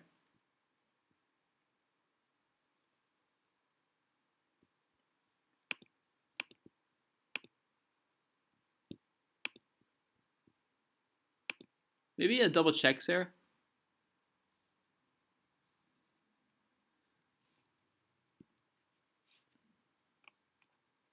Okay. Yeah, maybe, I don't know, Sarah. Maybe you missed it somewhere. It's been up since I think Wednesday. I think I've had it posted. So good thing. All right. All right. So I'm gonna do number 33. It looks like I have 4 people in here. I don't know who's in here. If it's all Algebra 2 or if it's just random people who have it. Just the stream's still up for some reason. I don't know. But Jaden asked for number 33. So Sarah, I know you're here. So as far as I know, it's just you two. But if you guys want to go to 33. Sarah, I'm assuming you didn't do it, which is okay. I'm assuming you haven't done it yet if you're asking where it was. So this will be good. You might as well just do this with me now. So this will be the first problem you can get done. So we're going to do number 33. Jada, make sure you have it up. All right, so it says investing. Sarita. Oh, Sarah, you're in here. Except Spanish Sarah is in here. Sarita deposits $1,000 into an account, paying 3.4% annual interest, compounded continuously. Use the formula for continuously compounded interest, A equals PERT, where P is the principal, R is the annual interest rate, and T is the time in years. What is the balance in Sarita's account after 5 years? Okay, so we have this formula, guys, that they told us to use. PE to the RT. Okay, number 1, first of all, E. E is a value. It's not a variable, it's a value. So we're just leaving E as E. We don't need to, there's nothing to fill in for it. There's no number to put in for it. It's just E. It's a number. Okay, but we do have a couple things. We have P, we have A, and we have T. Oh, and we have R. Okay, so we have these, what is that, 4? Yeah, we got 4 different variables, guys. P, A, R, and T. And so what I want to do is, what I'm going to start with is I just want to label pieces that I know. So I'm looking at 33A. This is the first part. What is the balance in Sarita's account after 5 years? So let's fill in some variables. Okay, number 1, T. T is time. Well, the question is asking after 5 years. So my T, I can put is 5. Nice, okay, easy enough. That's a part I can fill in. And I'm going to keep doing this. All right, so what else do I know? Okay, annual interest rate. Let's see if I know that. So R. R is my annual interest rate. Do they tell me that in the question? It says Sarita deposits $1,000 in the account paying 3.4% annual interest. So my annual interest rate is 3.4%. Really important though, I'm not going to write 3.4%. I'm going to write that as 0.034. So hopefully you guys are used to this, right? We never work with equations in percents. All right, we always work with, we always change percents into decimals. Because if you were to multiply something by 3.4, you're making it bigger. But 3.4% of something is definitely a smaller portion of it. So that's why we change it into a decimal. So my R is equal to 0.034. Okay, we're doing good. Doing pretty good. So there's 2 other pieces I need, P and A. Okay, so A is equal to the total amount, or the total balance. P is equal to the principal. Now, the big thing is, I've talked about this before, but you guys might have forgotten what it means for the principal. What does P mean? What is a principal? A principal is what initial value. It's what you initially have in an account. So Mr. Harris is investing into a savings account. He puts in $1,000. That's his principal. His principal is $1,000. His overall balance is based off of the interest rate. It builds. My account's going to keep building money, money, money. I'm going to get money, which is great. Okay, so we start, Sarita deposited $1,000. So my P, my principal, is 1,000. All right, we have everything we need. We just want to find A, but we don't know A. That's what the question's asking. So I put a question mark. Right, the balance in the account. A is the balance in the account. Okay, so I'm going to use all this information, and I'm going to create an equation. So A is equal to 1,000 E to the 0.034 times 5.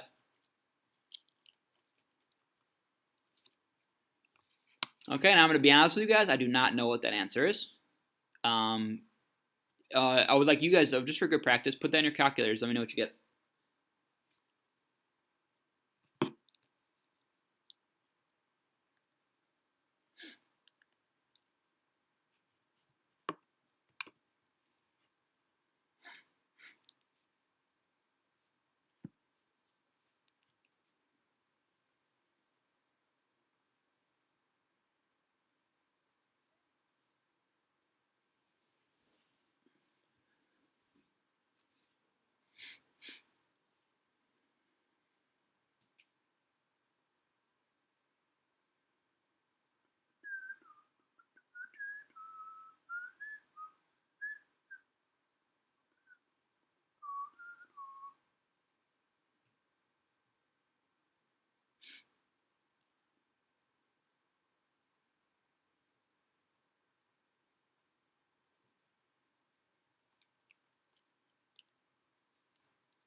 $1,185.3045. All right.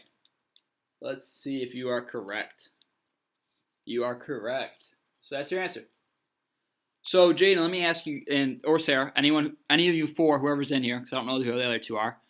Let me know, guys, what would be my final answer. So Jaden, what would be the final answer I should put with the unit and everything? So I agree it's 1,185 point.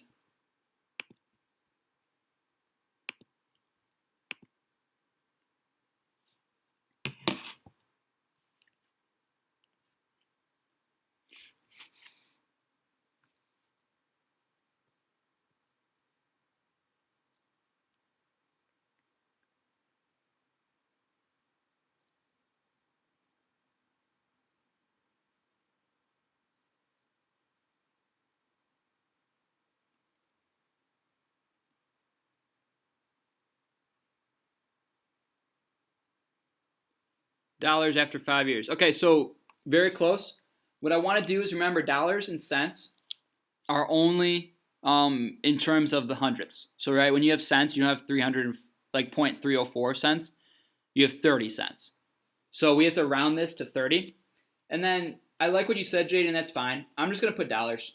That's the answer. What the balance after 5 years is just $1,185.30. But if you wanted to put dollars after 5 years, that's fine too.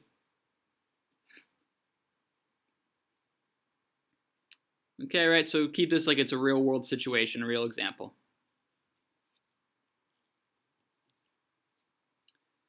Okay, letter B. How long will it take the balance in Sarita's account to reach 2,000? All right, so let's look at this. My T, my P, A, and R. Okay, R doesn't change. R stays the same. It's always a 3.4% annual interest rate. Always. So R is always 0.034. My P is always 1,000. So the amount I invested is staying the same. I invested in 1,000 to start. Now we have to decide between T and A. Well, this one doesn't give me a years. I'm looking for it. It says how long. So since it says how long, I'm looking for T. My A is what my balance is. Well, it says in the question, how long will it take the balance in the account to reach 2,000? So I'm looking for when A is 2,000.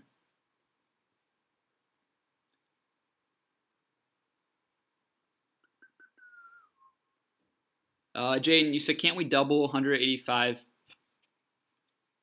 I'm assuming you meant 1,185.3.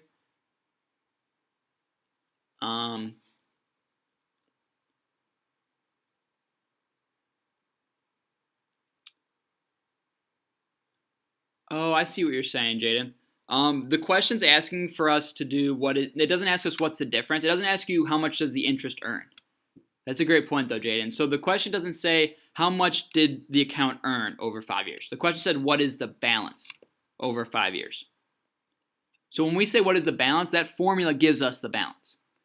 If I were to ask you, though, after 5 years how much interest was earned, then yes, Jaden, you're correct. You would answer 1,000 plus whatever amount that would be. Or no, so yeah, it'd be 1185.3045 minus 1,000 would give you that value. But that wasn't what the question's asking, so we don't need to worry about it. It says 2,000 is double 1,000. Yeah, I agree, Jaden, but the account isn't doubling every year or anything like that, so we still need to do some math to get a little bit farther. So I'll show you the equation we have. So based off all this information, what we're left with is 2,000 equals 1,000 e to 0.034.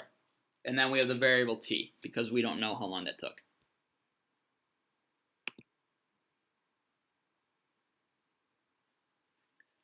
Oh, is that your answer? You're going to have to be careful with that, Jaden, because the question says how long will it take? I don't think it's going to take 2,370 years.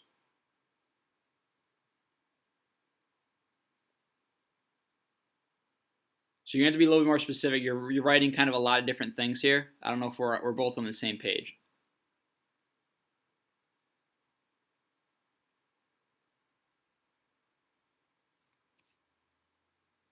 Am I good to keep going with the problem that I wrote down?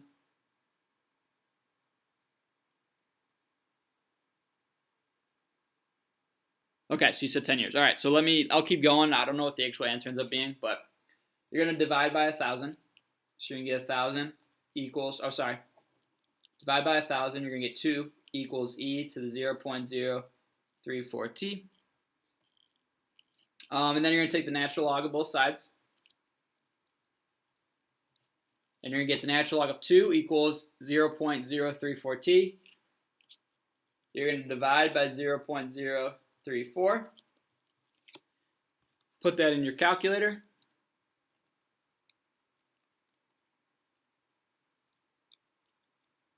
And you should get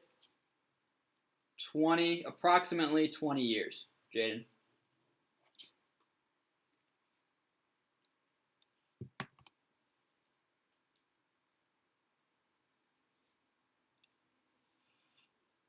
So you got 10 years. It looks like maybe something happened.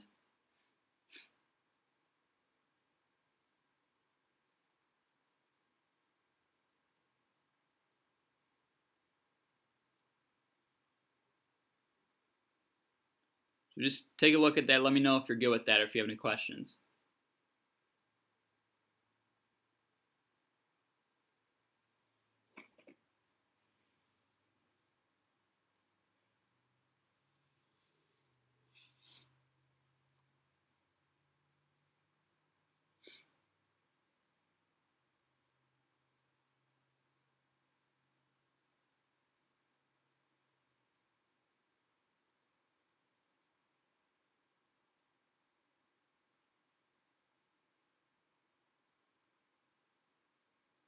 Yep, no problem, Jaden.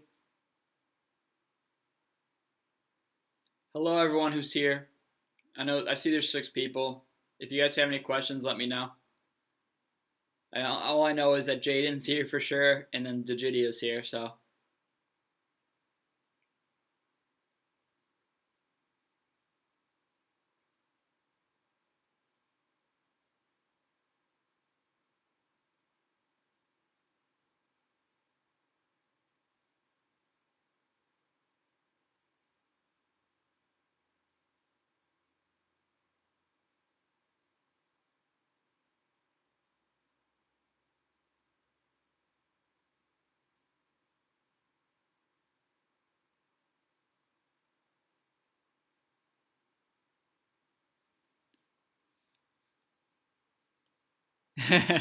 I'm guessing it's heaven. That's my prediction. I don't know. It's an H. Could be Haley.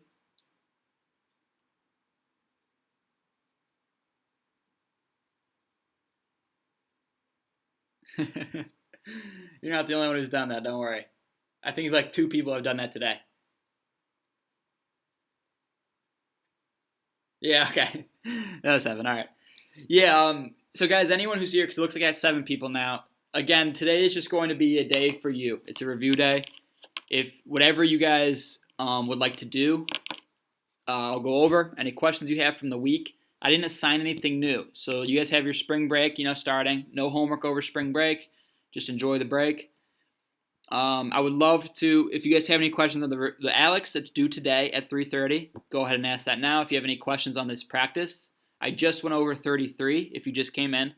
So you can see my work actually right here on the piece of paper. That might help you. So I just did that. Any other questions you guys have on 7.7 practice, I'll go over. That's also due at 3:30.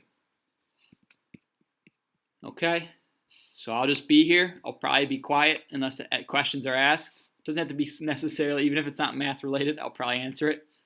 But I'll be here. So it might be quiet and like there might be silence if no one asks any questions. But again, it's just your time to work on what you want to work on.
Number 6 on the ALEKS, Sarah? Sure.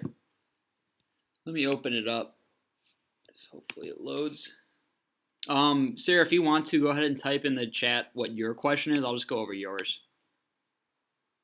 If you can. I don't know if it's easily typable, but...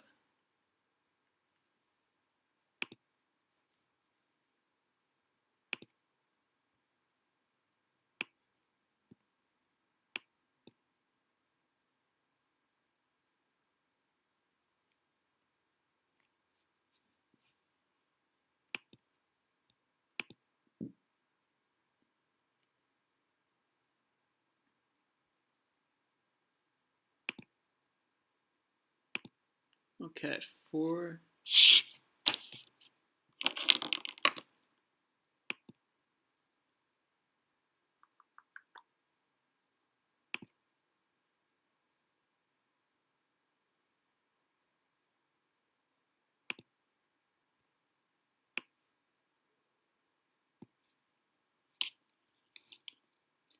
Okay, so you want to solve for x. Okay.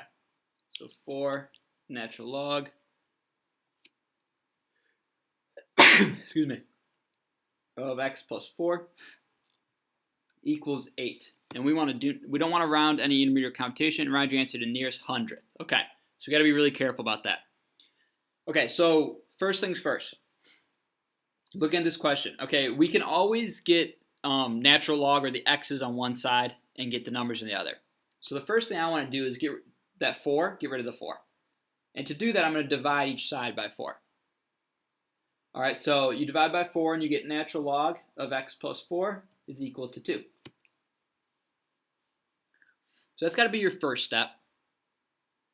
That's the easiest step to simplify the problem.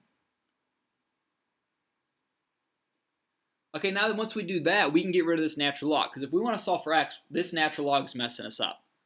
So in order to get rid of the natural log, I'm going to take e and make it the base of both sides. So that doesn't change the question. All right, these are still equivalent. This is still true. These are still equal. All right, the only thing I did was just make e my base. And the reason I did that was because of this.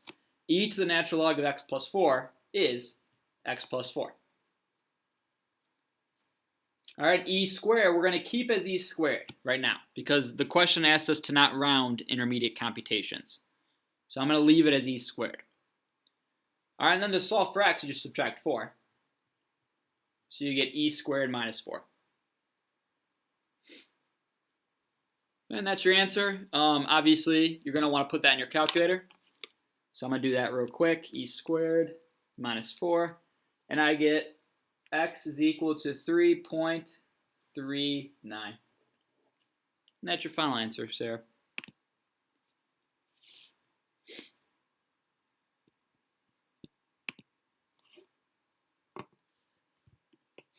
All right, let me know if that worked for you, if you're good.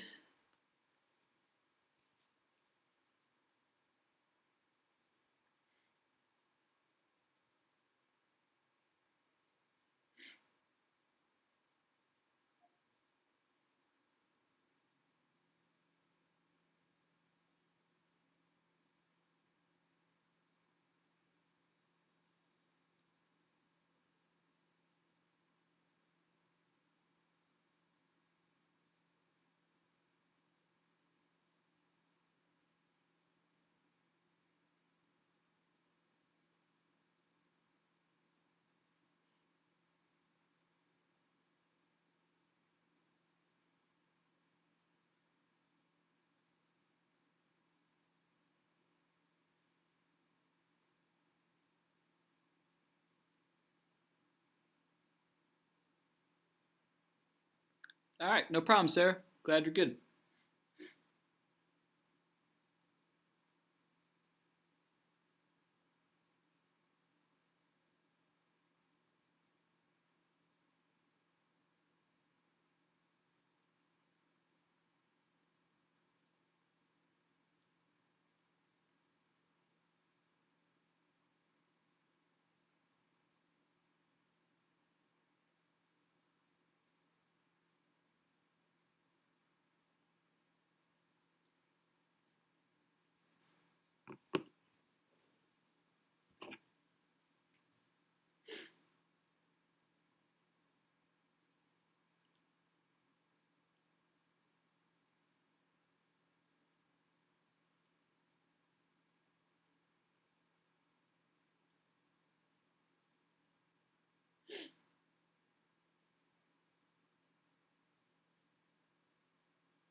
All right, guys. I don't know if anyone's still here listening.